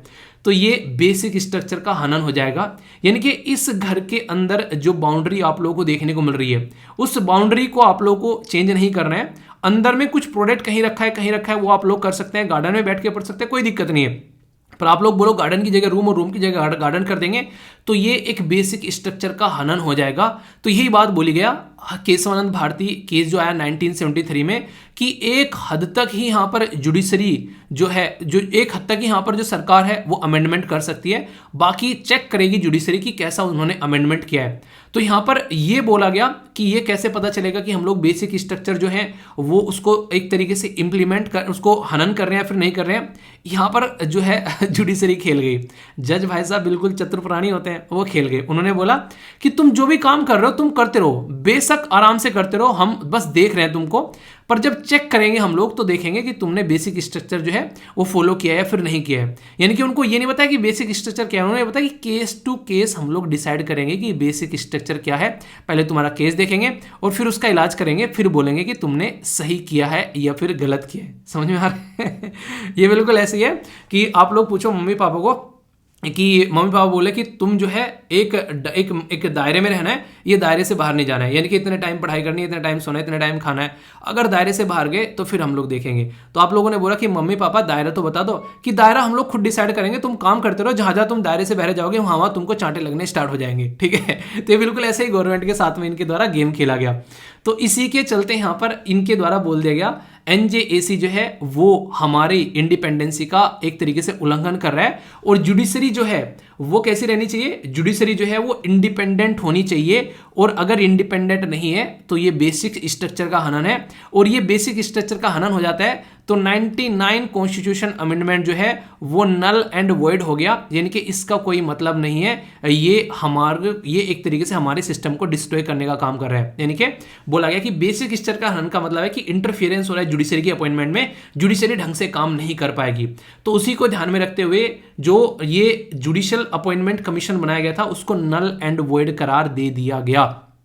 तब से लेके अब तक का गवर्नमेंट को जो है वो चीज़ फील होती है कि यार हमने जद्दोजहद करके एक कानून बनाया और वो कानून जो है इन्होंने नल एंड वॉइड करार दे दिया गया। इसीलिए तब से लेके अब तक का बहुत सारे ऐसे केसेस निकल कर आए जिसमें जजेस की अपॉइंटमेंट पर रोक लग गई, प्रॉपर जज की अपॉइंटमेंट नहीं हुई। यहाँ पर कई सारे ऐसे केसेस यहाँ पर देखने को मिले कि पेंडिंग में डाल दिया। सरकार के पास में अगर जो यहाँ पर कोलिजियम सिस्टम जजों को अपॉइंट करने के लिए भेजता है तो सरकार अगर उसको होल्ड पर डाल सकती है तो वो होल्ड पर डाल सकती है, उसके ऊपर कोई जजमेंट ही न ले। पर उन्होंने जजमेंट ले लिया, वापस भेज दिया, तो फिर से उन्होंने वापस भेज दिया कोलिजियम सिस्टम ने, तो फिर सरकार को आगे उसको अपॉइंट करना ही करना पड़ेगा। पर लेकिन कंडीशन क्या होगी, कंडीशन यहां पर होगी उन्होंने डिसीजन लेने ही बंद कर दिए, तो उसकी वजह से बहुत सारे जज जो है वो वेटिंग में पड़े रहे। बाकी उन्होंने आगे चलकर अपना नाम वापस ले लिया जजेस ने कि यार ये तो आगे जा ही नहीं रहे हैं। तो जुडिशरी के अंदर में बहुत सारी वैकेंसी जो है आप लोगों ने देखा होगा खाली जाने लगी। बहुत बार आप लोगों ने इसके बारे में सुना भी होगा। तो ये काफी खतरनाक एक माहौल बनना देश के अंदर में स्टार्ट हो गया इन सब रीजन की वजह से। तो ये अभी यहां पर फिर से उसी कोलिजियम सिस्टम को रिवाइव करने की बात की जा रही है, ठीक है। तो यानी कि फिर से वही सिस्टम लाने की बात की जा रही है, आरोप लगा लगाकर कि ये जो सिस्टम है ये ही काम करेगा तो ही जुडिशरी की ढंग से एक तरीके से काम करेगी, वरना जुडिशरी के अंदर में नेपोटिज्म देखने को मिल रहा है, करप्शन देखने को मिल रहा है, समझ में नहीं आ रहा अंदर अंदर क्या कर रहे हैं। तो ये है पूरा सिस्टम, समझ में आ गया, कोई कंफ्यूजन नहीं होना चाहिए। एक एक चीज आप लोगों को समझा दी, कहां से चीजें चली, कहां पर पहुंची, अब क्या चल रहा है, कौन कौन से आर्टिकल में बातें लिखी हुई हैं, इसी के साथ में एनजेएसी कैसे कैसे आया, कौन कौन उसके अंदर पार्ट है, क्या क्या चीजें हैं, एक एक बात आप लोगों को डिटेल में बता दी, सारी कहानी, कोई भी कंफ्यूजन अब आप लोगों को नहीं होना चाहिए, ठीक है। सारी कहानी मेरी जुबानी। टॉपिक इतना इंपॉर्टेंट हो गया ये उस टाइम पर भी कि इसके ऊपर 2019 में यूपीएससी ने क्वेश्चन पूछ दिया, ठीक है। तो आप लोग समझ सकते हैं, दो स्टेटमेंट है आप लोगों के सामने, क्वेश्चन का आंसर आप लोग दीजिए। पहली स्टेटमेंट तो आप लोगों को अभी फिलहाल नहीं पढ़ाई है, पर सेकंड स्टेटमेंट पूरी आप लोगों को पता है। बोला गया कि Supreme Court of India struck down the 99th amendment to the constitution of India as being a violation, violate कर दिया गया, violative of the independent of judiciary. क्या सही है या फिर गलत? बिल्कुल सही है, सारी की सारी बातें। यह 44th amendment to the constitution of India introduce article placing the election of prime minister beyond the judicial review. ये याद रखिएगा, ये 44th नहीं था, 39th अमेंडमेंट यहां पर लाया गया था। इसका बेसिक पर्पज ये था कि प्राइम मिनिस्टर के जो इलेक्शन होते हैं उसको जुडिशियल रिव्यू में अगर रखा जाए तो पता चला प्राइम मिनिस्टर अपॉइंट किया गया, उनको हटा दिया, बेइज्जती होगी, तो जुडिशरी के अंदर से ही उसको बाहर निकाल लिया। तो ये एक अमेंडमेंट यहां पर लेकर आया गया था। तो ये स्टेटमेंट जो है आप लोग की गलत हो गई, 39 कॉन्स्टिट्यूशन अमेंडमेंट है, सेकंड बिल्कुल करेक्ट है, तो आंसर आप लोग का बी हो गया, है ना। इस तरीके से क्वेश्चन बना है यूपीएससी के द्वारा। सिंपल सा क्वेश्चन आप लोगों के लिए फ्रेम किया जाए तो आप लोगों से डायरेक्ट क्वेश्चन पूछा जा सकता है कि नेशनल जुडिशियल अपॉइंटमेंट कमीशन के बारे में स्टेटमेंट आप लोगों को देखनी है। बोला गया NJAC propose to change the collegium system, यानी कि एनजेएसी लाया गया कोलिजियम सिस्टम को चेंज करने के लिए। इसके अंदर 6 मेंबर देखने को मिलते हैं, दूसरी स्टेटमेंट, और सुप्रीम कोर्ट के द्वारा स्टक डाउन कर दिया गया। तो आंसर क्या है? ओनली 1, ओनली 2, ऑल 3 या फिर नन ऑफ द अबव। तो आप लोगों को आंसर बताना है ए बी सी या फिर डी। आप इसको अटेम्प्ट कर लो, फिर बताता हूँ क्या आंसर। कर लिया अटेम्प्ट? गलत कर दिया ना, सी बता रहे हैं ना सारे के सारे, बोलो सी बोल रहे हो ना, पक्का पक्का सी बता रहे हो ना? इनकरेक्ट लिखा हुआ है यहाँ पर, ठीक है। जब सस्ती सस्ती स्टेटमेंट डाली जाएंगी ना उस टाइम पर पता है क्या होगा, उस टाइम पर आप लोगों को यहाँ पे नहीं खेला जाएगा, आप लोगों को लगेगा वाह यार क्या आसान क्वेश्चन आ गया, अरे सारे के सारे पता है यार, पढ़ा रखा है सब कुछ है, पर लेकिन यहाँ पर खेल जाएगा एग्जामिनर आप लोगों के साथ में। तो आंसर डी हो गया। आप लोग बोलोगे बिल्कुल पता था भाई साहब, वो तो 100% सही क्वेश्चन है, पर लेकिन जब आकर देखोगे उत्तरी होने का, तो ये अत्तरी वही रेते में रल गई, ठीक है। लोकल डायलॉग बोला जाता है कि जो मेहनत की थी सारी बर्बाद हो गई। 2017 में क्वेश्चन आंसर राइटिंग के लिए पूछ लिया आप लोगों से, यहाँ पर क्रिटिकली एग्जामाइन करना है supreme court judgment on the national judicial appointment commission act 2014 का रेफरेंस टू अपॉइंटमेंट ऑफ जजेस of higher judiciary in India. तो पूरा नेशनल जुडिशियल अपॉइंटमेंट कमीशन के बारे में पूछ लिया, तो एक बड़ा ही बेहतरीन सा अब आप लोग आंसर भी लिख सकते हो, ठीक है। तो ये होता है टॉपिक को तैयार करने का तरीका। सेपरेशन ऑफ पावर के बारे में पढ़ लिया आप लोगों ने, यहाँ पर एक एक पॉइंट आप लोगों का क्लियर हो गया। फिर से इसको लेकर आया जा रहा है, अपॉइंटमेंट क्या क्या किया जा रहा है, सारी बेसिक इन्फॉर्मेशन, प्रैक्टिस क्वेश्चन की, और इसी के साथ में आप लोगों के सामने है आंसर राइटिंग। तो ये होता है तरीका तैयार करने का, ठीक है। फिर भी कोई डाउट हो तो बताना, उसको आगे आने वाली वीडियोस के अंदर कवर किया जाएगा। और बाकी बताना कि जो भी आप लोगों को समझ में आया या फिर जो भी है अच्छे से चीज़ों को एंजॉय करके चलना है, फीडबैक जरूर देना, ओके। दोस्तों आप लोगों ने एक नॉर्मली बात सुनी भी होगी और घरों में कई बार ये बात कही भी जाती है, यार ये इंसान घर में रहे ना घर का माहौल अच्छा रहता है, या फिर ये इंसान घर में आ जाता है ना घर का माहौल बिगड़ जाता है। यानी कि इंसान की प्रेजेंस से ये देखा जाता है कि उसका बिहेवियर कैसा है, उसका नेचर कैसा है, और उसके बेस पर ये पता लगाया जाता है कि घर का माहौल कैसा रहने वाला है। यानी कि अगर घर में जैसे मम्मी पापा कोई खड़ूस टाइप के हैं नहीं, बच्चों को बिल्कुल 24 घंटे उठा उठा कर पटक पटक कर मारना, अपना गुस्सा उतारना, तो ऐसा लगता है बच्चों की मम्मी पापा आ गए बस यार अब ना घर में ना बिल्कुल एक तरीके से चून नहीं निकलनी चाहिए। पर लेकिन कुछ ऐसे मम्मी पापा हैं जो कि हमेशा मोटिवेट करते हैं, अच्छा सपोर्ट प्रोवाइड कराते हैं और एक तरीके से खुश रखते हैं बच्चों को, अगर जरूरत पड़े तो डांट भी देते हैं, पर लेकिन एक तरीके से प्रोडक्टिव बातें ज़्यादा करते हैं, नेगेटिव एक थॉट्स नहीं लाते हैं। कुछ पूछने लगे बच्चा तो उसको डांट के बैठा दे, ऐसा नहीं करते हैं। तो इसी तरीके से यहाँ पर जो इन्वायरमेंटलिस्ट हैं वो चीज़ों को चेक करते हैं कि कौन सी ऐसी चीज़ है जिसको चेक करने से पता चले कि इन्वायरमेंट कैसा है वहाँ का पर्टिकुलर एरिया का। तो इसी तरीके से अभी मैं आप लोगों से यहाँ पर बातें करने वाला हूँ कि हमारी कंट्री में अभी एक स्टडी की गई जिसमें जो अर्बेनाइजेशन के बारे में या कंजर्वेशन के बारे में पता चला, ये इस पर्टिकुलर जिनावर को देखकर। ये बड़ा ही प्यारा सा खूबसूरत सा दिख रहा है ना, आगे से गुलाबी टाइप का, पीछे से नीला टाइप का। तो इसके बारे में मैं आप लोगों से बात करने वाला हूँ। इसके ऊपर स्टडी की गई, तो क्वेश्चन बनेगा, यूपीएससी खासकर ऐसे क्वेश्चन आप लोगों से पूछती है। तो जीएस पेपर 3 के अंदर में जो वाइल्ड लाइफ है उससे रिलेटेड आप लोग कनेक्ट करके देख सकते हैं, और प्रीलिम्स के अंदर भी आप लोगों से क्वेश्चन पूछा जा सकता है। सबसे पहले तो ये काम किसके द्वारा किया गया, कौन बैठा था कि हाँ यार चलो कुछ और कर लेते हैं, जो कर करके पक गए हैं। तो ये थे हमारे आईएससी जो इंडियन इंस्टीट्यूट ऑफ साइंस की बेंगलोर के जो हमारे जो रिसर्चर हैं उनके द्वारा थोड़ा सा मजा लेने की काम किया गया कि चलो कुछ चेक कर लेते हैं क्या चल रहा है। तो वो इसके पीछे पड़ गए कि इसको देखते हैं ये क्या क्या हरकतें करता है, कैसी इसकी जीवनी है, कैसा ये काम करता है, कहाँ खाता पीता सोता नहाता धोता है। तो इसके पीछे लग गए अपने कैमरे लेकर अपनी चीज़ों को स्टडी करने के लिए। इसका नाम है एग्मा, ठीक है, तो इसका नाम आप लोग याद रखिएगा। तो इसकी स्टडी करने से क्या क्या चीजें पता चली वो मैं आप लोगों को बताने वाला हूं, और कितना फायदा हो रहा है इसकी स्टडी करने से, कैसे हम लोग अंडरस्टैंड कर पा रहे हैं कि हमारे देश में जो अर्बेनाइजेशन हो रहा है, अर्बेनाइजेशन का मतलब है शहरीकरण, कि हमारे देश में जो शहरीकरण हो रहा है वो कैसा हो रहा है, उससे किस तरीके से चीजें जो हैं वो इंपैक्टेड आप लोगों को होती नजर आ रही है। तो उसके बारे में मैं अभी आप लोगों से बातें करने वाला हूं काफी अच्छे से और काफी डिटेल में। सबसे पहले तो जो ये खूबसूरत सा जिनावर आप लोगों को देखने को मिल रहा है, जो आप लोगों को नॉर्मली गिरगिट टाइप का आप लोगों को यहाँ पर नजर आ रहा है, इसका नाम है, इसको बेसिकली एग्मा बोलते हैं, पर लेकिन यहाँ पर सेमोफाइलिस डोरसैलिस भी इसको बोलते हैं, इसका साइंटिफिक नेम है जो कि यहाँ पर, ठीक है। तो पी साइलेंट है यहाँ पर, तो सेमोफाइलिस और डोरसैलिस, तो ये इसका नाम है जो कि पी साइलेंट है, पी नहीं बोला जाएगा। कलर तो आप लोगों ने देख ही लिया, कितना प्यारा सा इसका कलर आप लोगों को यहाँ पर देखने को मिल रहा है। तो इसके कलर के बारे में बताया जा रहा है, ऑरेंज ब्लैक कलर का आप लोगों को यहाँ पर ये देखने को मिलते हैं। जो सबसे इंटरेस्टिंग और इंपॉर्टेंट बात है जो यहाँ पर नोट करने वाली है, जो कि आप लोगों को पता भी होना चाहिए, ये बोला जा रहा है कि इसकी बॉडी में से हीट नहीं निकलती है, या फिर इसकी बॉडी जो है वो हीट जनरेट नहीं करती है। तो इसका मतलब क्या हो गया, इसका मतलब ये हो गया कि अगर इसको अपनी बॉडी को गर्म रखना है तो ये आसपास वाले एरिया में, या तो वहां पर जहां पर सूरज निकलता है वहां पर जाएगा, या फिर कोई ऐसा सोर्स होगा जैसे कि कोई चट्टान गर्म हो गई, तो ऐसी गर्म जो चट्टानें गर्म हो रही है, जो थोड़ा सा ऐसी चट्टानें जहां पर अलग से कोई एक माहौल ऐसा रहे कि वो थोड़ी गर्म रहे, वहां पर जाकर अपने छाती को अपने शरीर को चिपका कर रखेगा, ताकि वहां पर जो है इसकी बॉडी को गर्मी मिलती रहे। यानी कि ये जो है ठंड का प्राणी नहीं है, ठीक है। जैसे मुझे जो है पसीने बहुत आते हैं, ठीक है, इवन यहाँ पर अगर बात करूँ, जब मैं दिल्ली में मेट्रो में घुमा करता था, ऐसा लगता था लोगों को मेरी तरफ को कई बार देखने लगते थे कि ये इंसान मतलब एसी में खड़ा होगा भी इसको पसीने आ रहे हैं, ठीक है। तो इस तरीके से एक तरीके से बॉडी टाइप होता है एक तरीके का, ठीक है। तो यहाँ पर इसका जो बॉडी टाइप है ये खुद की हीट जनरेट नहीं कर पाता है, ठीक है। तो यहां पर इस तरीके से आप लोग समझ सकते हैं। तो इंपॉर्टेंट बात यहां पर क्या हो गई कि अब इससे ये पता लगाया जाएगा कि जहां पर ये इंसान जहां पर ये जानवर रहता है वहां पर आप लोगों को ये देखने को मिलेगा कि वहां पर आउटसाइड हीट थोड़ी ज्यादा मिलेगी। यानी कि सोचो ये जो जिनावर है ये उन एरिया में पाया जाता है जहां पर एक तरीके से क्लाइमेट चेंज की वजह से टेम्परेचर काफी ज्यादा बढ़ गया है, इंक्रीज हो गया है, वहां पर इसकी संख्या जो है आप लोगों को बढ़ती नजर आएगी। क्यों? क्योंकि हीट इसको पसंद है, खुद की हीट ये नहीं एक तरीके से ये जो एक बॉडी से नहीं निकाल पा रहा है। तो जहां पर थोड़ा सा गर्म होगा तो वहां पर आप लोग इससे पता लगा सकते हैं, और इसी के बेस पर ये क्या खाता है क्या पीता है उसके बारे में भी आप लोगों से बात करूंगा। तो कैसे एक पर्टिकुलर एरिया में फूड चेंजिंग नेचर जो है एक तरीके से वेब चेंज हो रहा है वो भी हम लोग समझ पाएंगे।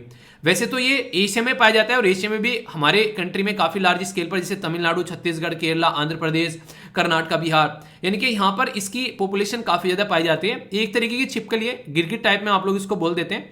तो यहाँ पर इसका जो नेचर है वो यहाँ पर हम लोग अभी देखने की कोशिश करेंगे, इससे कई सारी चीजों के बारे में पता चलेगा। एक तो इनको यहाँ पर प्रिकोसल स्पीसीज बोला जाता है। प्रिकोसल स्पीसीज कैसी होती है इसको समझाने के लिए एक उदाहरण देता हूं।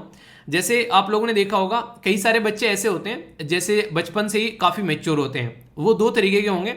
एक तो जिनके मम्मी पापा जो है काफी डिसिप्लिन वे में हो, वो स्टार्टिंग से मैच्योर हो जाते हैं, ज्यादा नहीं कहते कि लोलो पोचो नहीं कर रहे हैं, एक तरीके से नहीं ज्यादा जो एक पैम्परिंग नहीं कर रहे हैं, ऐसा आप लोग बोल सकते हैं। तो एक तो वो वाले बच्चे जो होते हैं एक काफी अच्छे से मैच्योर होते हैं। या फिर दूसरी थोड़ी सैड घटना घट जाती है, बचपन में किसी मम्मी पापा की डेथ हो जाती है, तो वो बच्चे आप लोग को ज्यादा मैच्योर मिलेंगे। क्यों? क्योंकि उनको किसी ने भी पैम्पर नहीं किया, उन्होंने अपनी जिंदगी जो है अपने हिसाब से जीकर चलिए। बचपन से ही कोई काम करना पड़ जाए बच्चों को, खासकर अगर बात करें, ठीक है, तो वो थोड़े से ज्यादा मैच्योर हो जाते हैं। तो बोला जा रहा है कि यहाँ पर ये जो स्पीसीज है, यहाँ पर इसके जो बच्चे होते हैं स्टार्टिंग से ही, बर्थ के टाइम से जैसी हैचिंग होती है, अंडे से बाहर निकलते हैं, तो रिलेटिवली मैच्योर और मोबाइल ज्यादा होते हैं एज कंपेयर टू जो दूसरी स्पीसीज होती है। ठीक है, तो ये आप लोग याद रखिएगा यहाँ पर। तो इसको प्रीकोशियल स्पीसीज का नाम यहाँ पर दिया गया है। IUCN में यहाँ पर लिस्ट कंसर्न में है, CITES में इसको इस नॉट एप्लीकेबल, और वाइल्ड लाइफ प्रोटेक्शन एक्ट भी इसके ऊपर एप्लीकेबल नहीं होता है, तो आप लोग का पीछे छूट गए यहाँ पर। तो याद रखिएगा, international union for conservation of nature के अंदर में इसको लिस्ट कंसर्न में रखा गया है। CITES की फुल फॉर्म आप लोगों को बतानी है कमेंट बॉक्स में, ये आप लोगों के लिए क्वेश्चन है। ठीक है, अभी अगर बात करें जब इसकी स्टडी की गई तो कुछ बातें सामने निकल कर आई। एक तो बात मैंने आप लोगों को बता दी कि सिटी में गर्मी बढ़ रही है, तो इसका मतलब ये यहां पर आप लोगों को देखने को मिल जाएंगे काफी आमतौर पर। इसका मतलब ये कि टेम्परेचर यहां पर बढ़ रहा है। ठीक है, इसी के बेस पर यहां पर इनका खाना पीना जो है, अगर उसके बारे में आप लोगों से बात करूं तो ये इंसेक्ट्स वगैरह को खाते हैं। इंसेक्ट्स वगैरह जो भी छोटे छोटे जो कीड़े मकोड़े होते हैं उनको खाते हैं। पर लेकिन ये खुद जब इनका नंबर आता है तो इनको यहाँ पर स्नेक डॉग वगैरह इनको चपेट जाते हैं। तो इससे एक पता चलता है कि जहां पर कोई इंसेक्ट्स नहीं रहेगा तो वहां पर ये नहीं रहेगा। इसका मतलब है कि इन्वायरमेंट में कुछ ऐसा हो रहा है कि यहां से इंसेक्ट्स खत्म होते जा रहे हैं, और जहां पर इंसेक्ट्स खत्म हो रहे हैं वहां पर ये देखने को नहीं मिलेंगे। तो इससे ये पता चला है फूड वेब का भी कि हाँ, इंसानों की हरकतों की वजह से कहां पर क्या क्या चीजें पर क्या क्या नेगेटिव इंपैक्ट पड़ रहा है, तो उसका भी एक अंदाजा लगाया जा सकता है। इसी के साथ में इंसेक्ट्स आर क्रिटिकल कंपोनेंट, जो हमारे इन्वायरमेंट के बारे में बताते हैं कि हमारा इन्वायरमेंट कितना हेल्दी है। इवन आप लोगों को बता दूं, जो पेड़ पौधे फूल पत्तियां हम लोग आसपास में देख रहे हैं, एक पोलिनेशन का प्रोसीजर होता है। यानी कि पोलिनेशन का जो प्रोसीजर एक तरीके से बायोलॉजी में आप लोगों ने पढ़ा होगा NCERT के अंदर में, तो समझाने की कोशिश ये की जाती है कि अगर पोलिनेशन न हो तो कभी भी कोई भी पेड़ जो है उसके ऊपर फल न दिखे आप लोगों को। काफी बड़ा पोलिनेशन का काम जो है वो तितलियां भी कर रही है, तितलियां करती हैं, कई सारे जीव जंतु करते हैं, हवा करती हैं। तो वो पोलिनेशन के काम जो है वो इंसेक्ट्स काफी ज्यादा तरीके से करते हैं। अगर वो नहीं होंगे तो यहां से हम लोग देखेंगे दिक्कतें देखने को मिल रही है। ठीक है, तो जैसा मैंने बताया कि लिजार्ड जो भी छिपकली जो भी आप लोग इसको बोलो, ये जिसका नाम एग्मा है, ये कहीं ना कहीं अपनी बॉडी की हीट नहीं लेता है, इसकी बॉडी से हीट नहीं आती है, तो वहां पर गर्म के बारे में पता चलता है, वो मैंने बता दिया। फूड चेन के बारे में पता चल गया, वो बता दिया आप लोग को। और इसके चलते हम लोग ये समझ पाते हैं कि गुड मॉडल सिस्टम है एक तरीके से अंडरस्टैंड करने का कि इकोसिस्टम कैसा है इस पर्टिकुलर एरिया में या फिर इस पर्टिकुलर सिटी के अंदर में। तो उसकी अंडरस्टैंडिंग डेवलप करने के लिए जो ISC बेंगलोर के जो हमारे रिसर्चर हैं उनके द्वारा इनके ऊपर स्टडी की गई। ठीक है, पता चला कैमरा लेके इनके ऊपर घूम रहे हैं, इनको लगा यार पता नहीं क्या हो गया आजकल, हमारे पीछे लोग क्यों घूम रहे हैं, जहाँ भी देखे वहाँ कैमरा लगा दिया, ये क्या खा रहे हैं, क्या पी रहे हैं, कहाँ खा रहे हैं, कहाँ नहा रहे हैं। तो इनको लग रहा होगा यार हमने ऐसी कौन सी गलती कर दी, कोई क्राइम तो नहीं कर दिया हम लोगों ने। तो ये है, इंसानों को समझना जरूरी है, क्योंकि जब कोई भी चीज एक्सट्रीम वे में होने लगती है ना, तो उसकी अंडरस्टैंडिंग डेवलप करना जरूरी है ताकि उसके बारे में सही और गलत समझा जा सके। इंटरेस्टिंग क्वेश्चन है, बड़ा ही प्यारा क्वेश्चन आप लोगों के लिए फ्रेम किया गया है, और बिल्कुल UPSC टाइप का क्वेश्चन आप लोगों को देखने को मिलेगा। ऐसी स्टेटमेंट आप लोगों को UPSC में देखने को मिलती है। ठीक है, बोला गया कि जो पेनिसुलर रोक एग्मा है यहाँ पर, ठीक है, पेनिसुलर रोक एग्मा, तो नाम तो वैसे पेनिसुलर दे दिया है, पर लेकिन इसका मतलब ये नहीं कि पेनिसुलर एरिया में ही पाया जाता है। ठीक है, ये बोला गया कि do not generate their own body heat, seek warmth from external source like the warm rocks, इसी के साथ में Sunny spot on the wall, तो वहां से ये गर्मी लेते हैं। यानी कि तो गर्म चट्टाने हैं या फिर आसपास में कोई ऐसी गर्म दीवार, कोई ऐसी चीज है जहां से गर्मी लेता है अपनी बॉडी को गर्म रखने के लिए, पहली स्टेटमेंट। दूसरा बोला गया they are mostly found in south and the western India, तो यहां पर सही स्टेटमेंट क्या है? ए में बोला गया है यहां पर एक only one, only two, both one, none of the above. सही आंसर दीजिए वीडियो को पॉज करके, देखता हूं कितने अच्छे से आप लोगों ने टॉपिक सुना है। दे दिया, मैक्सिमम ने गलत किया होगा क्योंकि यहां पर इनकरेक्ट आप लोगों ने नहीं पढ़ा होगा। ठीक है, तो ये जरूरी है, पूरा टॉपिक पता है आप लोगों को, सारी बातें पता है, पर फिर भी एक छोटी सी गलती आप लोगों को लेकर डूब जाती है। आप लोगों को लगता है क्वेश्चन पता था यार, सही करके आए, पर लेकिन यहां पर हो गया कांड। ठीक है, तो ये कांड से बचना है आप लोगों को। तो क्या हो गया, मैंने अभी क्या बताया कहां पर ये पाए जाते हैं। अभी आप लोगों को मैंने समझा यहाँ पर, ये तमिलनाडु में पाए जाते हैं, छत्तीसगढ़ में पाए जाते हैं, बिहार में पाए जाते हैं। तो ऐसा तो है नहीं कि वेस्टर्न में पाए जाते हैं, यहाँ पर ये साउथ और वेस्टर्न में, तो ये गलत स्टेटमेंट होगी। तो इनकरेक्ट ही पूछा गया, तो आंसर बी हो गया, और आप लोग क्या होगे लगा के ए चिपका के होगे। ठीक है, तो इस तरीके से तैयारी करनी है, छोटी छोटी गलतियां सुधारनी है, और वो कैसे सुधरती हैं, वो यहाँ पे सुधरती हैं प्रैक्टिस से। तो इस तरीके से प्रैक्टिस करके आप लोग चलो। ओके, तो कैसा लगा टॉपिक जरूर बताना, अगर कोई भी डाउट हो तो उसको बताना, बाकी फीडबैक दे देना लाइक डिसलाइक कर जैसा भी आप लोगों को लगे, ठीक है। यूपीएससी प्रीलिम्स, जीएस पेपर 3 और हेल्थ के साथ में आप लोग इसको कनेक्ट कर सकते हैं। एक इंपॉर्टेंट क्वेश्चन जो कई बार आप लोगों से एग्जाम में पूछा जा सकता है और इसके बारे में आप लोगों को पता भी होना चाहिए, हेल्थ जो है वो उसको कहां पर रखा गया है। अगर याद रखिए आप लोग, यहां पर जब हेल्थ के बारे में बात करते हैं तो उसको स्टेट लिस्ट के अंदर रखा गया है। जब संविधान के अंदर आप लोग 7वें शेड्यूल में जाते हैं तो 3 लिस्ट होती है वहां पर, उन्हें 3 ठो लिस्ट होती है, ठीक है। तो एक लिस्ट होती है यहाँ पर स्टेट लिस्ट, ये पहली लिस्ट होती है यूनियन की लिस्ट, दूसरी होती है स्टेट की लिस्ट, और तीसरी होती है कॉन्करेंट यानी कि समवर्ती सूची, यानी कि यूनियन की, स्टेट की और दोनों की। तो ये लिस्ट आप लोगों को देखने को मिलेगी। तो स्टेट की लिस्ट में हेल्थ को यहां पर रखा गया है, तो ये काफी इंपॉर्टेंट है, इसके बारे में याद रखिएगा, क्वेश्चन बन जाए तो। ओके, अब आगे चलते हैं। एक प्रोजेक्ट है जिसको बोलते हैं इंडिया हाइपरटेंशन कंट्रोल इनिशिएटिव। तो ये जो प्रोजेक्ट है इसके बारे में यहां पर आप लोगों को पता चलेगा कि अभी यहां पर बोला गया nearly 23% out of the 2.1 million Indian जो है अनकंट्रोल्ड ब्लड शुगर आप लोगों को यहां पर उनका बढ़ता हुआ नजर आएगा। नॉर्मली देखिए ये सारी बीमारी ना, एक मैं इनको बोलता हूं life style disease. Life style disease मतलब आप लोगों का जैसा लाइफ स्टाइल होगा उसी हिसाब से आप लोगों को ये बीमारी आप लोगों के पास में चिपकेंगी और उसी हिसाब से आप लोगों से दूर जाएंगी। अगर आप लोग रेगुलर एक्सरसाइज कर रहे हैं, अगर रेगुलर आप लोग अपनी लाइफ को एक प्रोडक्टिव लाइफ, हेल्दी लाइफ बनाकर लेकर चल रहे हैं, तो ये बीमारी आप लोगों से दूर रहेंगी, वरना ये आप लोग की छाती पर नाचेंगे, छाती पर नाच रहे हैं इंसान, ये बीमारी भी सेम काम करेगी। जब ब्लड प्रेशर काफी ज्यादा हो जाता है, हाइपर टेंशन आप लोगों को यहां पर देखने को मिलता है, तो नॉर्मली आप लोगों का जो हार्ट है उसके फेल होने के चांसेस काफी ज्यादा हो जाते हैं, जिसकी वजह से ये माना जाता है कि 75% जो हार्ट अटैक आते हैं वो हाई ब्लड प्रेशर की वजह से आप लोगों को यहां पर देखने को मिलेगा। तो hyper tension, high blood pressure आप लोगों को यहां पर देखने को मिलता है, जिसमें हार्ट की डिजीज जो रहती है वो काफी कॉमन आप लोगों को देखने को मिलेगी। ब्लड का जो फ्लो है वो काफी कम आप लोगों को नजर आता है। इसको नापने के बारे में जब हम लोग बात करते हैं तो आप लोगों ने नॉर्मली देखा भी होगा, इसको बोलते हैं कि ये लेस देन 120 और इसी के यहाँ पर 120/80, तो इतना आप लोगों को यहाँ पर ये चेक करके रखना होता है, यानी कि इतना बेसिक होना चाहिए। अगर इससे ऊपर जाता है स्टेज 1 और इससे और ऊपर जाता है तो स्टेज 2 और फिर यहाँ पर दिक्कतें होना स्टार्ट हो जाती है। देखिए आप लोग अगर बॉडी के बारे में बात करेंगे ना, जो दिल है ना वो बेसिकली जिस दिन हम लोग पैदा होते हैं और जब तक हमारी पूरी जिंदगी बेसिकली चलती है, लास्ट जब सांस लेते हैं उसमें एंड तक का आप लोगों का दिल धड़कता रहता है। अगर दिल जो है वो धड़कना बंद हो गया तो ये समझो कि इंसान जो है वो खत्म हो गया। इसीलिए कहते हैं दिल के साथ में प्यार को कनेक्ट करके देखते हैं, क्योंकि दिल एक ऐसी चीज है जो कभी रुकता नहीं है, ठीक है। तो इसीलिए बोलते हैं कि मेरा दिल उसके लिए धड़कता है, ठीक है। हाँ धड़केगा ही भाई साहब, अगर बंद हो गए तो फिर सारी चीजें बंद हो जाएंगी ना। तो वो इसीलिए बताते हैं प्यार की निशानी बेसिकली, क्योंकि पता ये रहेगा तो इंसान जिंदा रहेगा, वरना चीजें नहीं रहेंगी। तो ऐसे समझ सकते हैं। तो इसकी वजह से अगर बात करें, कई बार चक्कर आ जाना, ठीक है, लो ब्लड प्रेशर अगर हो जाता है हाइपर टेंशन की वजह से, थकावट, इसी के साथ में बेचैनी होना, उल्टियां आना, ये सारी चीजें, ये सब चीजें आप लोग को देखने को मिलेगी। हार्ट बीट इरेगुलर होना, ठीक है, चक्कर आना, ये सारी चीजें। पर लेकिन ये सारी चीजें ऐसी हैं कि आप लोग इनको रोक भी सकते हो। मैंने बोला ना अभी लाइफ स्टाइल डिजीज है यहाँ पर, ये तो रिड्यूस किया जाए अगर सोल्ट क्या मैं आप लोगों को बोलूंगा, बेसिकली जो नमक होता है, सोल्ट के साथ में आप लोगों को जो चीनी होती है वो भी, ठीक है, नमक के साथ में चीनी, यानी कि जो भी व्हाइट जो प्रोडक्ट होते हैं, इसलिए बोला जाता है कि व्हाइट आप लोगों को नहीं खाना है, चाहे वो ब्रेड हो, चाहे वो नमक हो, चाहे वो चीनी हो। कोशिश करो कि ब्राउन ब्रेड खाओ अगर आप लोगों को ब्रेड खानी है, इसी के साथ में चीनी की जगह आप लोग शक्कर खाओ या फिर ब्राउन शुगर आप लोग लेकर आओ, ठीक है। नमक का अगर ऑल्टरनेटिव आप लोग ले सकते हो तो सेंधा नमक या फिर काला नमक भी लिया जा सकता है, तो इसको ज्यादा प्रोडक्टिव माना जाता है। इसी के साथ में फ्रूट ले सकते हो, आप लोगों को ज्यादा एक तरीके से मीठा नहीं खाना है, आप लोग फ्रूट ले सकते हो, और फ्रूट में ही एक अलग से आप लोगों को पता है अच्छा खासा कार्बोहाइड्रेट आप लोगों को देखने को मिलते हैं। जंक फूड भाई साहब बिल्कुल अवॉइड करना है। मैं अभी ट्रैवल कर रहा था यहाँ पर कुछ दिनों पहले, तो मैंने देखा अभी जब एक तरीके से नहीं, आप लोग कभी भी जाओगे, अगर आप लोगों को किसी मॉल के अंदर या फिर एयरपोर्ट पे आप लोग जाओगे तो 99% आप लोग यही लोग खाते हुए नजर आएंगे। मुझे कभी कभी लगता है डॉक्टरों का भविष्य कितना अच्छा है, उज्जवल है। क्यों? क्योंकि लोग सुधरने के लिए तैयार ही नहीं है यार, समझ रहे हैं आप लोग नहीं सुधर रहे हैं, तो डॉक्टर का भविष्य तो उज्जवल ही रहने वाला है। तो आगे अगर किसी को फ्यूचर में आप लोग को बताना क्या बनना है, तो भाई साहब बिना सोचे समझे आंख बंद करके बोलना डॉक्टर बन जाओ, क्योंकि लोगों की आदतें इतनी खराब होती जा रही है। कोई शराब पी रहा है, कोई सिगरेट पी रहा है, कोई उल्टा सीधा खाना खा रहा है। ओ भाई साहब समझ रहे हो आप लोग, आने वाले टाइम में डॉक्टर की चांदी कटने वाली है। तो बेस्ट कैरियर है भाई साहब अगर डॉक्टर आप लोग बनोगे आने वाले टाइम में, ये समझ लेना। तो इसी के चलते कोशिश की जानी है कि इसके ऊपर फोकस किया जाए, या फिर फिटनेस ट्रेनर आप लोग बन सकते हो, ठीक है, डाइटिशियन आप लोग बन सकते हो। मैं करियर काउंसिल कर रहा हूं आप लोगों के लिए, ठीक है। तो ये चीजें आप लोग लेकर चल सकते हो। एल्कोहल का रिड्यूस करना काफी ज्यादा जरूरी है, बहुत नेगेटिव इंपैक्ट डालता है बॉडी के अंदर में जो शराब पीना होता है। सिगरेट तंबाकू जो होता है ये भी काफी नेगेटिव इंपैक्ट डालता है। ये बेसिकली ऐसी चीज है कि इंसान खुद कहता है कि मुझे मरना है, ठीक है, वो अपने आप अपने पैरों में कुल्हाड़ी मार रहा होता है, जो यहाँ पर इनको काफी लार्ज स्केल पर यूज करता है। तो फिजिकली एक्टिव रहना बहुत ज्यादा जरूरी है। जो इंसान डेली रेगुलरली फिजिकली एक्टिव है ना, आधी बीमारी तो वैसे ही दूर कर लेगा। पर लेकिन हो क्या रहा है, इसके जस्ट अपोजिट हो रहा है।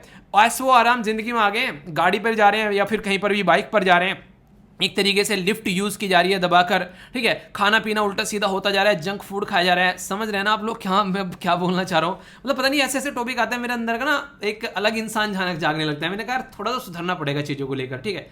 तो ये सारी चीज़ें एक नॉर्मल, देखिए नॉर्मल हमारी बॉडी जैसी बनी है ना, अगर उसको नॉर्मल छोड़ दोगे नॉर्मल काम करेगी, पर लेकिन हम लोग नॉर्मल करने नहीं देते उनको, फिर वो एबनॉर्मल हो जाते हैं, फिर कहते हैं ले यार इंसान निकल गया।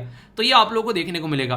तो ब्लड जो है वो अगर प्रॉपर वे में फ्लो नहीं हो पाएगा तो बॉडी पार्ट को ढंग से मिल नहीं पाएगा, तो बॉडी पार्ट कैसे काम करेंगे? तो इसको आप लोग इस तरीके से समझ सकते हैं। तो ये काफी एक इंपॉर्टेंट इश्यू यहां पर बन जाता है, जिसके बारे में आप लोग याद रखिएगा, ठीक है। तो बेसिक चीज है, कोई कंफ्यूजन आप लोगों को नहीं होना चाहिए।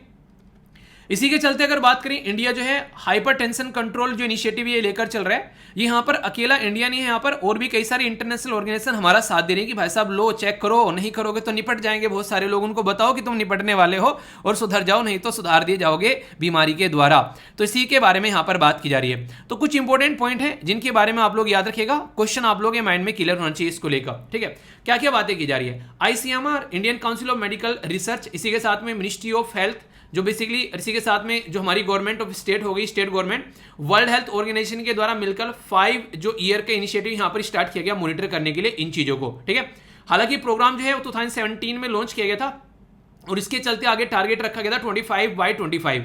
तो अगर पूछ ले कोई आप लोगों से 25/25 ये किससे लीड है, तो इसके बारे में आप लोगों को आइडिया होना चाहिए, कंफ्यूजन नहीं होना चाहिए। मतलब क्या है 25 का मतलब है यहाँ पर कि नॉन कम्युनिकेबल, ये नॉन कम्युनिकेबल डिजीज है भाई साहब। ब्लड शुगर मेरा हाई होगा तो मुझे ही रहेगा, वो आप लोगों को नहीं होने वाला है, ठीक है। मेरी अगर पेट में दिक्कत हो रही है तो मेरे पेट में रहने वाली है, वो आप लोगों तक नहीं पहुंचेगी।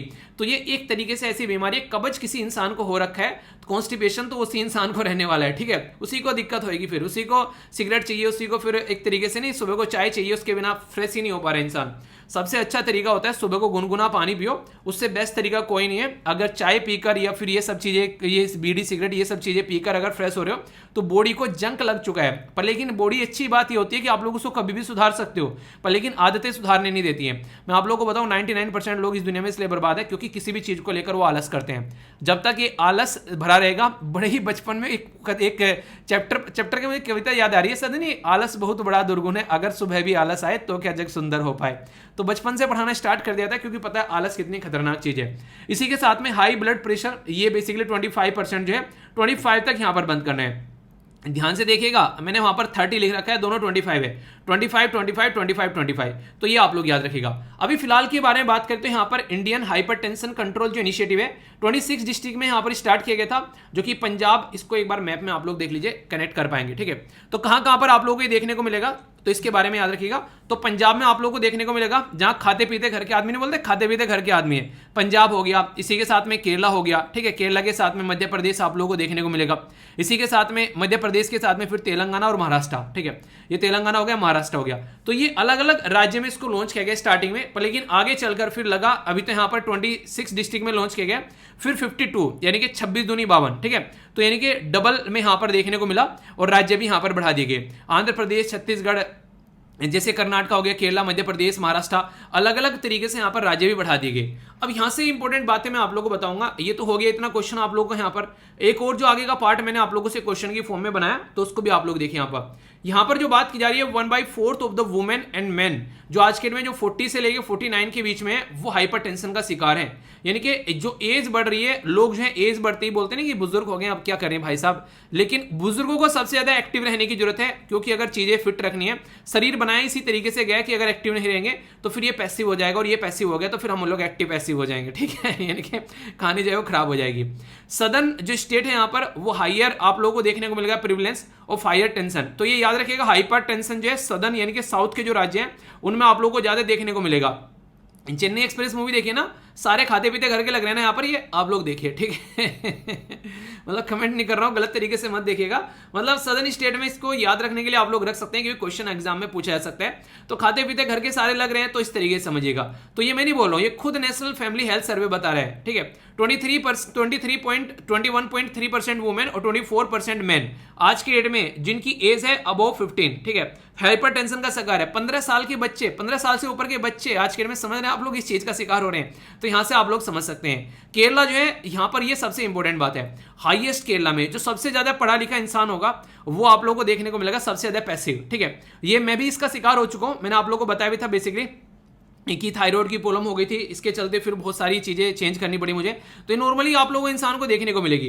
बेसिकली पैसिव जब हो जाता है ना इंसान, 24 घंटे लैपटॉप के सामने बैठ रहा है, किसी भी चीज को ना अपने सर पर हावी मत होने दो। जैसे लैपटॉप है वो आप लोगों की लाइफ का एक पार्ट होना चाहिए, यानी कि लैपटॉप सारी चीज बन गया। अब लैपटॉप है तो वहां ठीक है यार, लैपटॉप है, ठीक है, करियर है, पर लेकिन अगर जो भी चीज आप लोगों को लेकर चलनी है ना, सबसे पहले आप लोगों को ये सोचना है आप लोगों की हेल्थ कहां पर है। इसीलिए कहते हैं कि पहले पैसे कमाने के चक्कर में हेल्थ खराब कर दी और फिर हेल्थ कमा रहे हैं अपने पैसे खर्च कर कर, ठीक है, यानी कि हेल्थ को सही कर रहे हैं। तो सबसे पहले बैलेंस बनाइए अपनी जिंदगी में, नीड के हिसाब से चलिए। महात्मा गांधी जी के द्वारा बोला गया कि ग्रीड यानी कि लालच के चक्कर में नहीं पड़ना है, वरना इंसान अपने आप को बर्बाद करके बैठ जाता है। मैं खुद देख लो, आंखों पे चश्मा चढ़ गया, वरना ऐसा आंख का तोड़ हुआ करता जिसकी कुछ हद नहीं है। तो सारी चीजें कहीं ना कहीं मैंने लापरवाही बरती है कुछ टाइम में, तो इसकी वजह से शिकार हूं आज के में। इसलिए आज के में चीजों को थोड़ा सा रिलैक्स होकर जितनी ज्यादा हो सके उतना करने की कोशिश करता हूं, ज्यादा प्रेशर न लेते हुए अपनी जिंदगी में रिलैक्स रहने की कोशिश करता हूं, क्योंकि लाइफ एक, ये इसके अलावा भी एक लाइफ है। ये मान लीजिए यूट्यूब पर जो काम चल रहा है वो एक काम हो गया, इसके अलावा भी एक लाइफ है, इसके अलावा भी मेरी जिंदगी है, ठीक है। आप लोग जो पढ़ रहे हैं ना वो पढ़ाई एक चीज हो जाए, उसके अलावा भी आप लोगों की जिंदगी है, तो वो आप लोगों को समझनी है यहाँ पर। तो केरला हो गया, तेलंगाना हो गया यहाँ पर 31.4 और यहाँ पर 26.1 आप लोगों को देखने को मिलेगा, जो कि सोचने के लिए मजबूर कर रहा है कि ओल हमारी कंट्री का जो एवरेज है उससे भी ज्यादा आप लोगों को यहाँ पर ये देखने को मिलेगा। वर्ल्ड हेल्थ ऑर्गेनाइजेशन 2021 में वर्ल्ड हेल्थ ऑर्गेनाइजेशन के द्वारा रिलीज की गई गाइडलाइन, ये एक तरीके से अगर बात की जाए यहाँ पर जो ट्रीटमेंट के बारे में अगर बात करते हैं, ठीक है, तो यहां पर pharmacological basically treatment of the hypertension in adult में बात की गई। यहां पर वर्ल्ड हेल्थ ऑर्गेनाइजेशन के द्वारा गाइडलाइन भी दी गई और एविडेंस बेस्ड रिकमेंडेशन दी गई कि ऐसे ऐसे चीजों को लेकर चला जा सकता है ताकि सिचुएशन को कंट्रोल किया जा सके।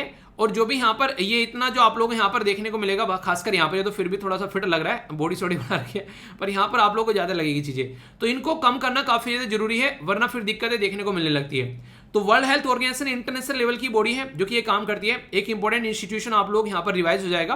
बेसिकली 6 रीजनल ऑफिस आप लोग को देखने को मिलेंगे और इंडिया में हेडक्वार्टर है। बाकी अफ्रीका में कोंगो, यूरोप में डेनमार्क, साउथ एशिया में इंडिया, ईस्टर्न मेडिटेरेनियन में इजिप्ट और वेस्ट जो पैसिफिक में फिलीपीन और अमेरिका में बेसिकली यूएसए। ये मैच करने के लिए आ जाता है स्टेट पीसीएस के अंदर में, अगर आप लोग ध्यान से देखे होंगे। वर्ल्ड हेल्थ रिपोर्ट जो है वो वर्ल्ड हेल्थ ऑर्गेनाइजेशन के द्वारा पब्लिश की जाती है।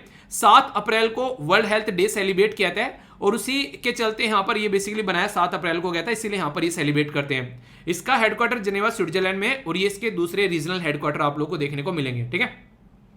तो कैसा रहा पूरा आर्टिकल, आई होप कि आप लोगों ने समझा होगा इसको अच्छे से। और ये हेल्थ के बारे में बात कर रहे हैं, तो हेल्थ को आप लोग काफी अच्छे से लेकर चलना है, ठीक है। तो ये काफी इंपॉर्टेंट भी है एग्जाम के पॉइंट ऑफ से भी, और एग्जाम तो बाद में होता रहेगा, पहले हेल्थ को ध्यान रखो, ठीक है।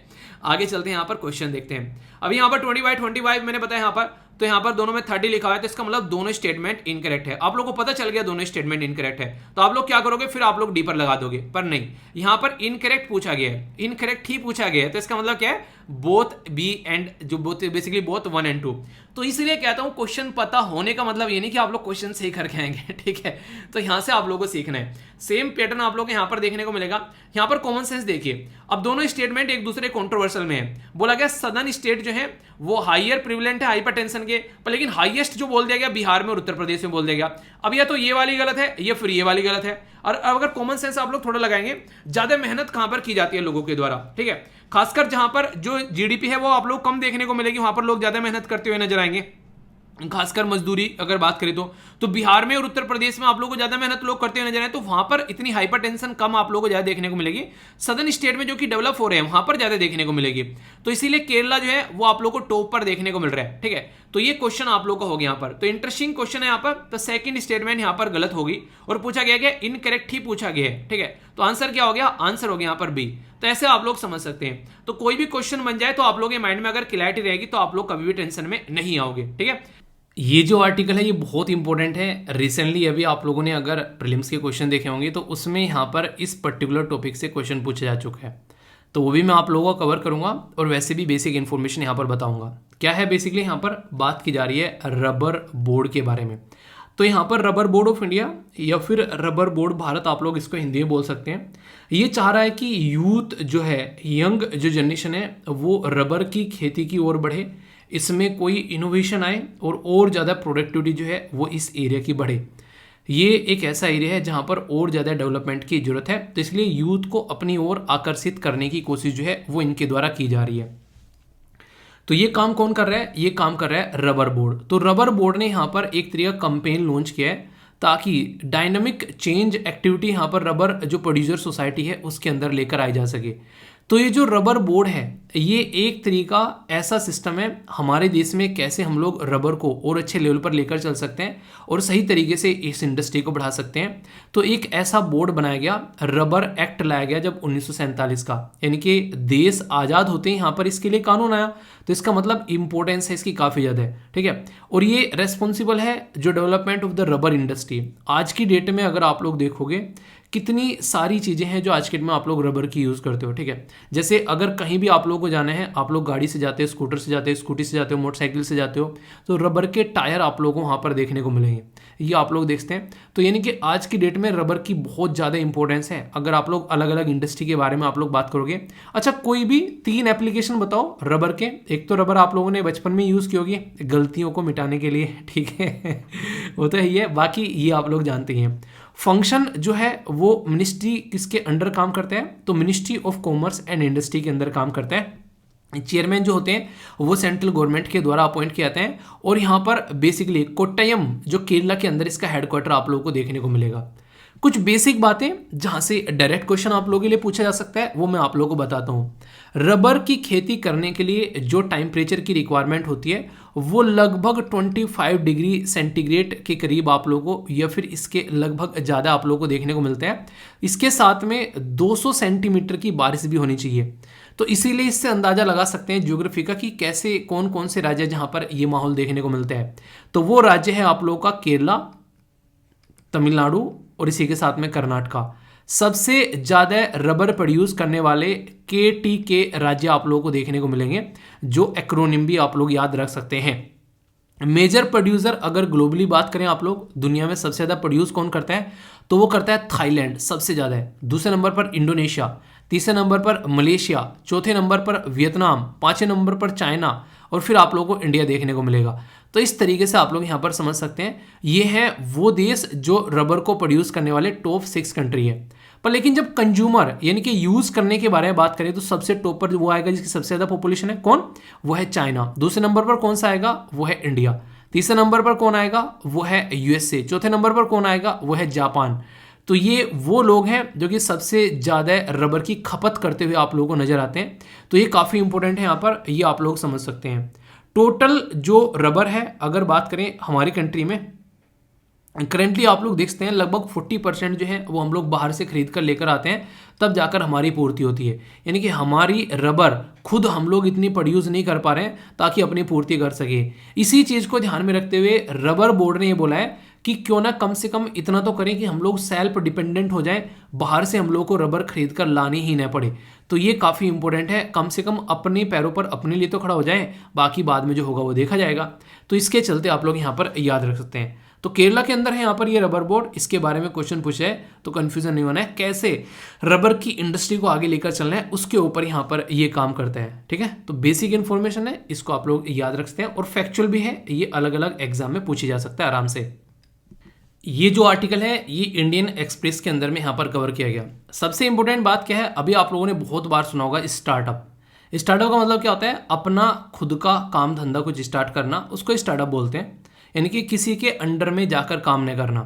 तो ये जो पर्टिकुलर स्टार्टअप अगर कोई कर रहा है उसके अंदर में कोई ना कोई प्रोडक्ट बना रहा है, कोई ना कोई रिसर्च एंड डेवलपमेंट कर रहा है, कोई ना कोई इनोवेशन कर रहा है, तो उसका जो भी रिसर्च एंड डेवलपमेंट जो भी इनोवेशन वो कर रहा है तो उसके लिए वो क्या करता है, वो IPR यानी कि इंटेलेक्चुअल प्रॉपर्टी राइट वो अपना लेकर आता है।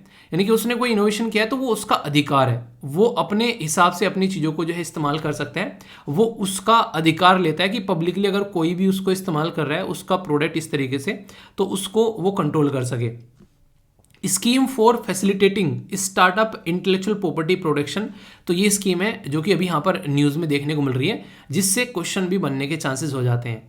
SIP क्या है यहाँ पर, ये सबसे पहले तो ये रिवाइज करेगी जो फीस है यहाँ पर, उसको जो पहले थी उसके कंपेयर में उसको 100% जो है एटलीस्ट उसको इंक्रीज किया जा रहा है, क्योंकि पहले पेटेंट 179 थे यहाँ पर 2016 में, अभी ये 1500 के करीब हो गए हैं 2021-22 के अंदर में। तो ये जो स्कीम थी 2016 में लॉन्च की गई थी ताकि इंटेलेक्चुअल प्रॉपर्टी राइट यानी कि किसी की बौद्धिक जो संपदा है उसको प्रोटेक्ट किया जा सके स्टार्टअप वाले एरिया में।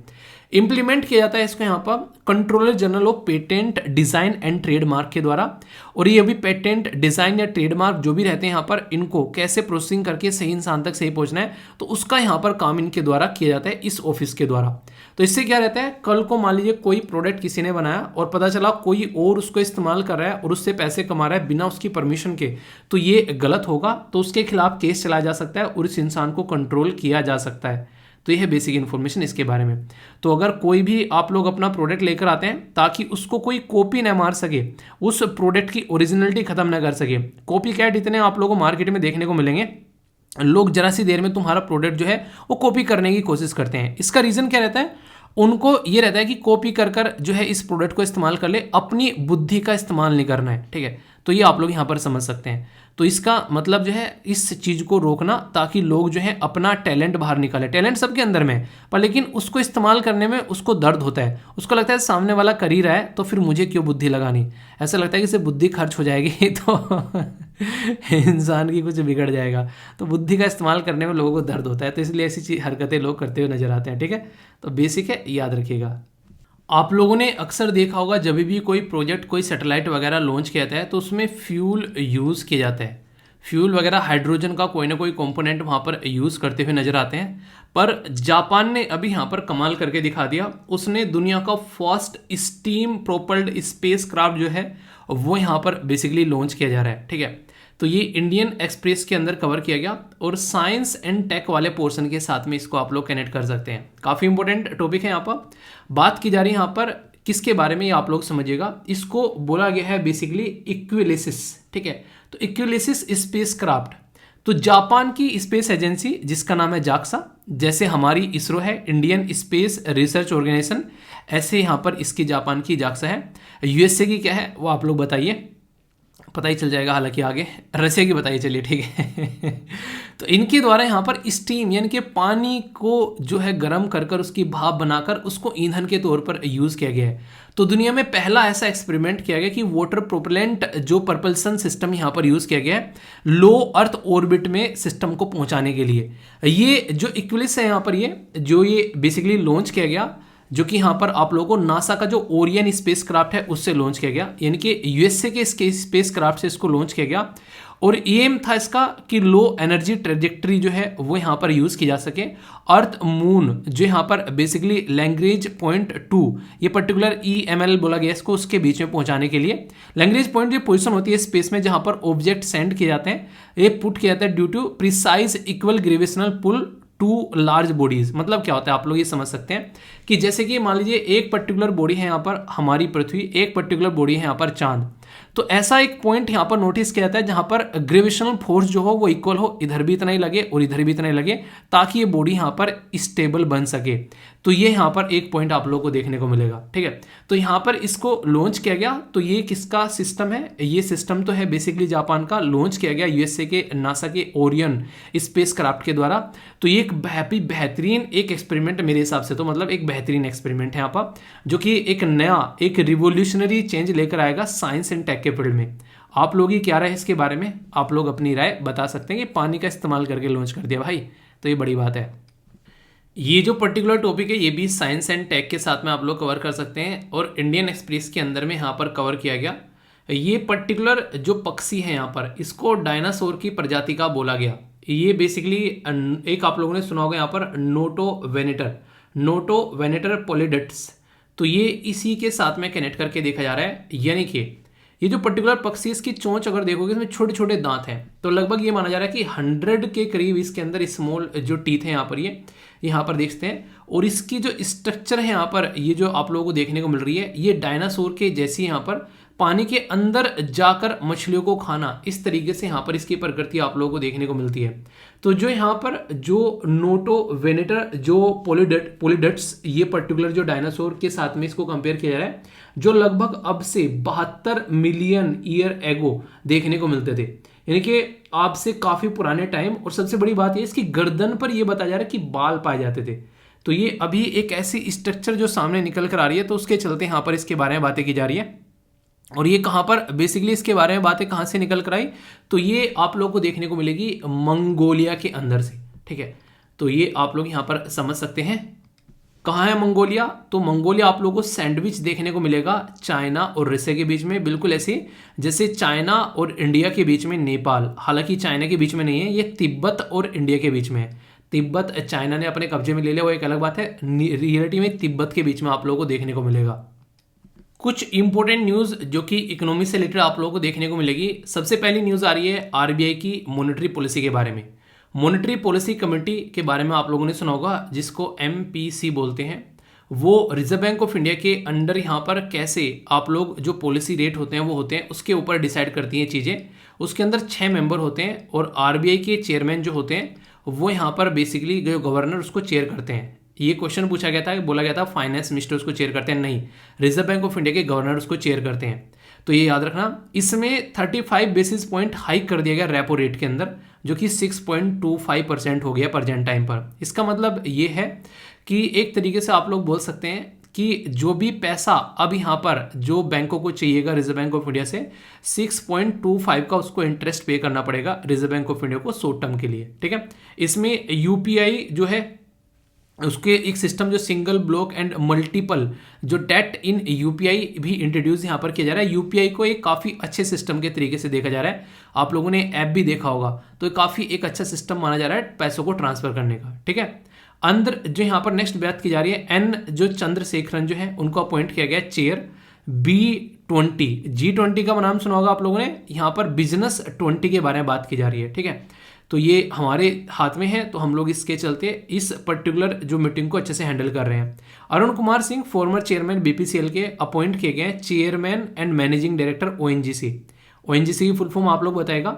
सुप्रीम कोर्ट के द्वारा बड़ा ही इंपॉर्टेंट मुद्दा उठाया गया है। रिजर्व बैंक ऑफ इंडिया को बोला गया कि रिकॉर्ड बताओ डीमोनेटाइजेशन डिसीजन के पीछे क्या क्या सिस्टम जो देखने को मिला, क्योंकि उस टाइम पर बहुत सारे लोग जो हैं वो फ्रस्ट्रेशन में रहे, जिंदगी जैसे तैसे कटी, तो उसके पीछे का डेटा सुप्रीम कोर्ट के द्वारा यहाँ पर मांगा जा रहा है। तो ये अपने ही आप में बड़ी बात है।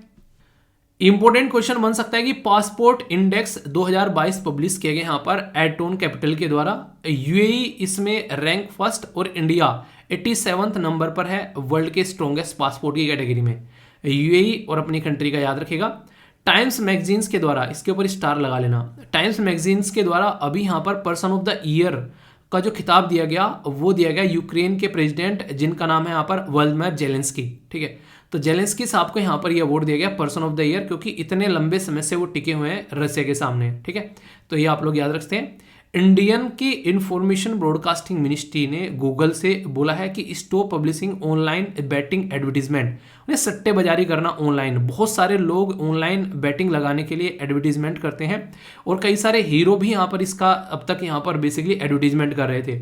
इसकी वजह से बहुत सारे कई सारे लोग जो हैं इनके चक्कर में फंस जाते थे, उनका पैसा बर्बाद होता था।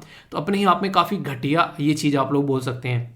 इसी के साथ में काफ़ी इंपॉर्टेंट है, वर्ल्ड में अगर बात करें फोर्ब्स एनुअल जो लिस्ट आती है तो 100 मोस्ट पावरफुल वुमेन में फाइनेंस मिनिस्टर निर्मला सीतारमण आप लोगों को देखने को मिलेगी। इसी के साथ में यहाँ पर बाइकॉन एग्जीक्यूटिव चेयरपर्सन जो कि यहाँ पर जिनका नाम है किरण मजूमदार, ठीक है, ये आप लोगों को। इसी के साथ में जिनका नाम है यहाँ पर नायका फाउंडर, जिनका नाम है यहाँ पर फाल्गुनी नैयर, ये तो अमंग 6th हैं 100 में हमारे देश की महिला। तो कहीं ना कहीं जो महिलाएं हैं, खासकर जो लड़कियां हैं, उनको लीडर के तौर पर यहाँ पर लड़कियां देखने को मिल रही हैं, औरतें, जिससे कि वो अपने आप को भी बोल सके कि हाँ हम भी इस कैटेगरी में अपने आप को रख सकते हैं, ठीक है। तो बिजनेस वुमेन आप लोग इनको बोल सकते हैं, ठीक है। ये है वन लाइनर टाइप के काफ़ी इंपॉर्टेंट क्वेश्चन रहते हैं, डायरेक्ट क्वेश्चन बन सकते हैं। जैसे कि यूनिवर्सिटी ग्रांट कमीशन के द्वारा एक पैनल बनाया गया है कि यहाँ पर जो टेक्स्ट बुक है इंडियन लैंग्वेज के अंदर में उनको कन्वर्ट किया जा सके। मेडिकल फील्ड में आप लोग जाओगे, या बहुत सारी चीज़ें ऐसी हैं जहाँ पर बुक्स आप लोगों को नॉर्मली इंग्लिश में ही देखने को मिलती है, तो उनको कैसे यहाँ पर जो हिंदी या फिर दूसरी लोकल लैंग्वेज में लाया जाए, ताकि टैलेंटेड बच्चा अगर वो इंग्लिश नहीं समझ पा रहा तो इसका मतलब ये नहीं कि दिक्कत है, ठीक है। जैसे ये जो PDF है आप लोगों को हिंदी और इंग्लिश दोनों में मिलती है, ठीक है। इसी तरीके से यहाँ पर उसका फोकस दिया जा रहा है। वाइस प्रेसिडेंट कौन है? जगदीश धनखड़ साहब। तो जगदीश धनखड़ साहब जैसे वाइस प्रेसिडेंट बने, वो एक्स ऑफिशियो चेयरमैन बन जाते हैं राज्यसभा के, यानी कि वाइस प्रेसिडेंट की पोस्ट मिलते ही ये पोस्ट जो है वो अपने आप ही मिल जाती है। ऐसे नहीं कि शादी हो जाएगी तुरंत जैसे ही जॉब लगेगी, तो काइंड ऑफ, ठीक है। तो यहाँ पर अभी ये आप लोगों को पता है कि यहाँ पर हमारे देश में पार्लियामेंट जो है वो अपना विंटर सेशन जो है वो स्टार्ट कर रही है, तो उसी के चलते ये न्यूज़ है। लोकसभा ने एंटी मैरीटाइम पायरेसी बिल, ये यहाँ पर इसके ऊपर डिबेट किया जा रहा था। इसी के साथ में मल्टी कोऑपरेटिव सोसाइटी एक्ट को यहाँ पर इंट्रोड्यूस करने की बात की जा रही है, उसके अंदर अमेंडमेंट बेसिकली यानी कि चेंज करने की बात की जा रही है। तो ये भी अपने आप में ही काफ़ी इंपॉर्टेंट न्यूज़ है यहाँ पर। कोऑपरेटिव सोसाइटीज़ हमारी कंट्री में, याद रखिएगा, 97th कॉन्स्टिट्यूशन अमेंडमेंट के द्वारा 2011 में इंट्रोड्यूस किया गया था। ये काफ़ी इंपॉर्टेंट क्वेश्चन बनता है कई बार आप लोगों से, और इससे रिलेटेड क्वेश्चन पूछा जाता है तो फिर बोलते हो क्वेश्चन कहाँ से आ गया यहाँ पर, तो कन्फ्यूजन आप लोगों को यहाँ पर नहीं होना चाहिए। कोऑपरेटिव सोसाइटीज़ के बारे में जब हम लोग बात करते हैं तो 19(1) के C में आप लोगों को यहाँ पर कोऑपरेटिव सोसाइटीज़ के बारे में लिखा हुआ मिल जाता है।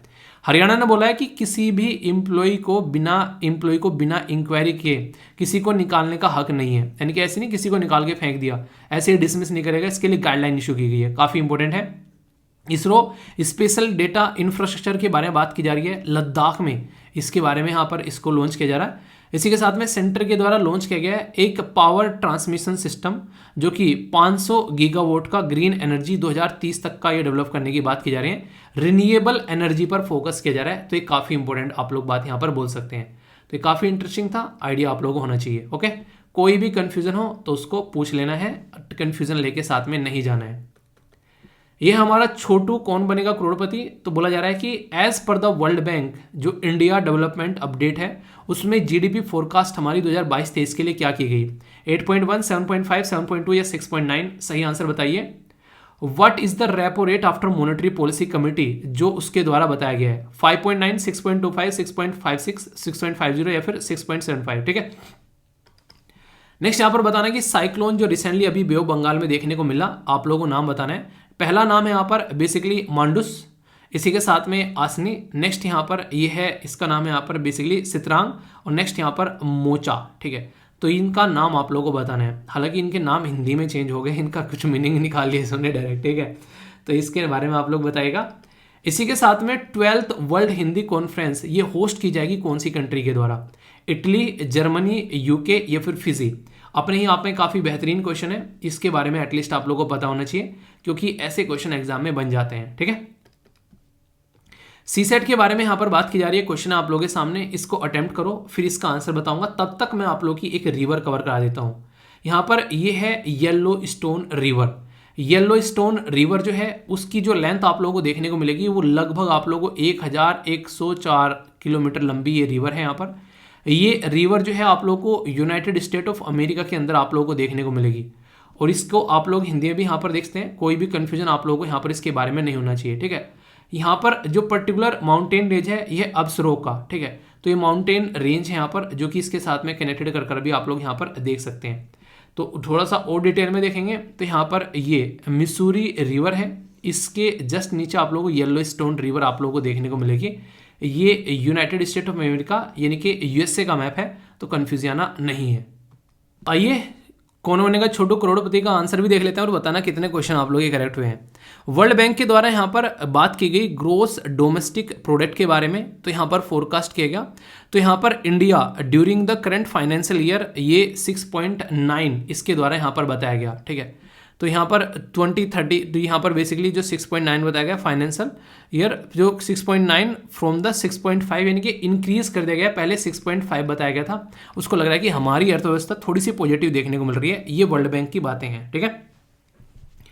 ये क्वेश्चन तो मैंने अभी बताया आप लोगों को, मॉनेटरी पॉलिसी कमेटी हमारे देश में ये इसके द्वारा अभी अगर बात करें जो रेपो रेट है यहाँ पर, तो ये अभी कितना बताया गया, ये है 6.25, जो कि मैंने अभी डिस्कस भी किया था आप लोगों से, कंफ्यूजन नहीं होना चाहिए। साइक्लोन के बारे में यहाँ पर बात की जाए तो ये काफ़ी इंपॉर्टेंट है। बे ऑफ बंगाल में आप लोगों को ये साइक्लोन यहाँ पर दिख रहा है, जिसका नाम आप लोग यहाँ पर मेंडोस बोल सकते हैं। तो ये जो साइक्लोन है यहाँ पर बे ऑफ बंगाल में, तो लगभग खासकर तमिलनाडु रीजन, पुडुचेरी, आंध्र प्रदेश वाले रीजन में काफ़ी बड़ा इसका इम्पैक्ट जो है वो आप लोगों को यहाँ पर देखने को मिला रिसेंटली। अभी क्वेश्चन बन सकता है कि यहाँ पर इसका मतलब क्या है, तो याद रखिएगा। और किसके द्वारा ये नाम दिया गया है, तो ये नाम दिया गया है यूनाइटेड अरब एमिरेट्स यानी कि यूएई के द्वारा। इंपॉर्टेंट बात क्या है, इसका मतलब क्या है, इसका मतलब है ट्रेजर बॉक्स, यानी कि खजाने का डब्बा या बक्सा आप लोग बोल सकते हैं। तो ये नाम यहाँ पर इनके द्वारा दिया गया। तो क्वेश्चन बन जाते हैं कई बार इस तरीके के। नाम इसलिए देता है ताकि लोग जो है इसके बारे में बातें कर सके, आराम से समझ सके किस चीज़ के बारे में बातें की जा रही है। ओके, 12th हिंदी, ये आप लोगों से क्वेश्चन बन सकता है, इसलिए मैंने बोला था कि इस क्वेश्चन के ऊपर स्टार लगा लेना, क्योंकि अक्सर जो क्वेश्चन हमारे देश से रिलेटेड है तो वहाँ से आप लोगों से डायरेक्ट क्वेश्चन पूछा सकता है। तो ये 12th हिंदी कॉन्फ्रेंस जो है ऑर्गेनाइज कराई जाएगी मिनिस्ट्री ऑफ एक्सटर्नल अफेयर के कोलेब्रेशन में, MEA के कोलेब्रेशन में। कौन करेगा, तो ये करेगा फिजी। और ये कब होगी, ये फरवरी 2023 में होने वाली है।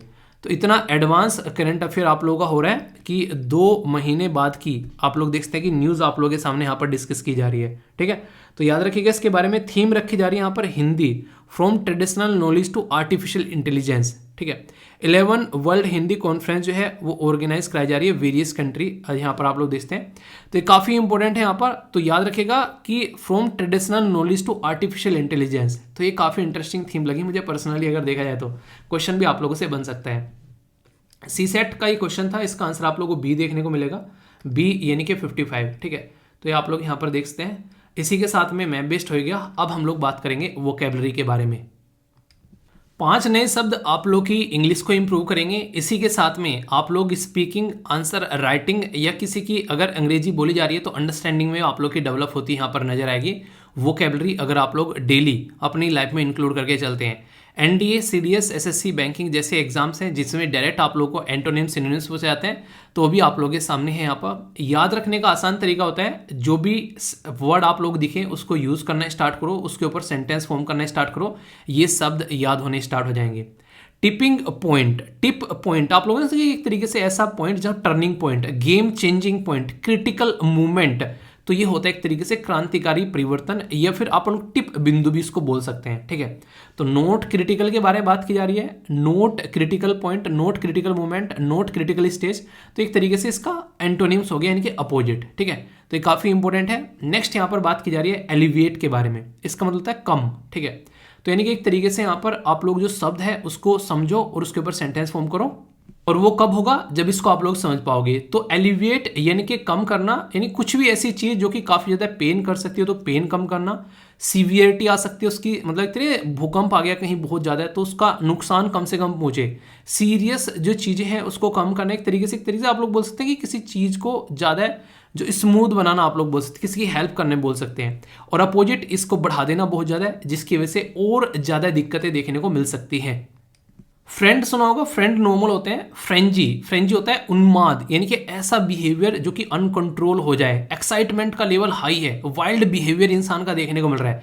कई बार देखते हैं कई सारे लोग जो होते हैं, कई सारे लोगों को देखे काफ़ी ज़्यादा एक्साइटेड हो जाते हैं। खासकर अगर बात करें, जैसे आप लोगों ने देखा होगा जब कोई प्लेयर या हीरो हीरोइन जो उनके जो एक तरीके से पब्लिकली आते हैं तो लोगों का एक्साइटमेंट नेक्स्ट लेवल पर पहुंच जाता है। ठीक है, तो ये आप लोग इसको इस तरीके से यहाँ पर देखते हैं कि अनियंत्रित हो जाना चीज़ों को, तो यहाँ पर ये है काफ़ी ज़्यादा, तो इसके बारे में आप लोग समझ सकते हैं। तो इसको फ्रेंजी बोलेंगे बेसिकली, तो ये शब्द आप लोग यूज़ कर सकते हैं अगर कोई ऐसा रिएक्शन देता हुआ नजर आए। ओके, जैसे बोलते हैं ना नमस्ते, ऐसे यहाँ पर बोला गया है लैम्बस्ते। ठीक है, तो ये शब्द है आप लोगों के सामने यहाँ पर।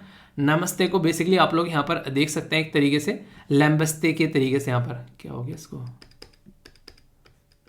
ओ भाई की हुआ तूने, एक सेकेंड, ठीक तो है इसको क्या हो गया, ठीक हो जाओ, हो गया तो यहाँ पर ये है फ्रेंजी। ठीक है, तो फ्रेंजी का मतलब होता है, ये तो फ्रेंच, अच्छा लैम्बस्ते यहाँ पर यानी कि निंदा करना, तो यानी कि एक तरीके से किसी चीज़ को क्रिटिसाइज करना, एंग्री तरीके से, क्रिटिकल तरीके से क्रिटिसाइज करना, तो गुस्से में क्रिटिसाइज करना आप लोग यहाँ पर इसको बोल सकते हैं। ठीक है, तो ये इसको बोलेंगे निंदा करना, तो लैम्बस्ते याद रखिएगा। ठीक है, वैसे जो शब्द होगा इसको लैम्बेस्त बोलेंगे, ना कि लैम्बेस्ते, ठीक है। तो लैम्बेस्त प्रोनाउंसिएशन इसका होगा, ठीक है। पेगन यानी कि नास्तिक, जो कि नॉर्मली अगर बात करें किसी पर्टिकुलर रिलीजन को नहीं मानता हो, तो कोई भी individual who doesn't follow one of the world main religion, तो उसको क्या बोलते हैं, उसको हम लोग नास्तिक बोलते हैं। तो वर्ड उसके लिए यहाँ पर पैगन भी यूज़ किया जाता है। तो ये भी आप लोग शब्द जो है अच्छा है यूज़ करने के लिए। तो अगर मौका मिले तो यूज़ करने से क्यों बचना है, तो यूज़ करना है, ठीक है। तो कैसे लगे पांचों के पांचों शब्द, कौन सा शब्द ऐसा है जिस पे आप लोग सबसे शानदार तरीके से सेंटेंस फॉर्म करोगे, तो ये जरूर बताना। मैं देखता हूँ जब आप लोग सेंटेंस फॉर्म करते हो अच्छा लगता है। बहुत सारों के नाम भी याद है मुझे जो रेगुलरली सेंटेंस फॉर्म करते हैं। और खुद देखना आप लोग जिस दिन स्टार्ट करोगे उसके एक हफ्ते बाद में आप लोग देखना लाइफ में चेंज ना आए तो फिर बताना, जरूर आएगा, इस बात की मैं गारंटी देता हूँ। अगर शिद्दत से पार्टिसिपेट करोगे चीज़ों के अंदर में तो, ठीक है। तो पार्टिसिपेट करो और लाइफ को अच्छे से एंजॉय करो यार, ये आप लोगों के लिए ही होता है, ओके। काफ़ी डिटेल में आंसर दिए गए थे पूजा के द्वारा। कल की वीडियो के नीचे मैंने पिन कर दिए हैं आंसर, आप लोग जाकर उनको देख सकते हैं, अपने आंसर जो है वो मैच कर सकते हैं। और अपना आज का दिन कैसे यूटिलाइज करने वाले हो उसके लिए प्लान जरूर बना लेना। किसने बना लिया है, बनाया कि नहीं बनाया, यस या फिर नो, हाँ या ना तो बता दिया करो मेरे दोस्त। तो जोश कैसा है, हाई है कि नहीं है। तो जोश को हाई रखना है, अपने शेड्यूल को फॉलो करना है और शाम तक आते आते अपनी लाइफ को सही तरीके से एंजॉय करना है। अगर ये काम आप लोग करना स्टार्ट कर दोगे तो बहुत ही इफेक्टिवली अपनी ज़िंदगी में प्रोग्रेस पाते हुए आप लोग नजर आओगे। तो ये काम जरूर करिए, ठीक है। कोई भी डाउट हो तो बताना, अच्छे से चीज़ों को एंजॉय करना। आई होप कि आप लोगों ने लेक्चर ढंग से एंजॉय किया होगा। आसपास सफर रखिए, पानी और पेड़ पौधों को सेव कीजिए, पॉलिथीन और प्लास्टिक बैग वगैरह बिल्कुल यूज़ नहीं करना है। नेक्स्ट लेक्चर में मिलता हूं, तब तक के लिए बड़ों को नमस्ते, छोटों को प्यार, छोटी सी लाइफ एंजॉय करार। मिलता हूं नेक्स्ट वीडियो में, तब तक के लिए जय हिंद।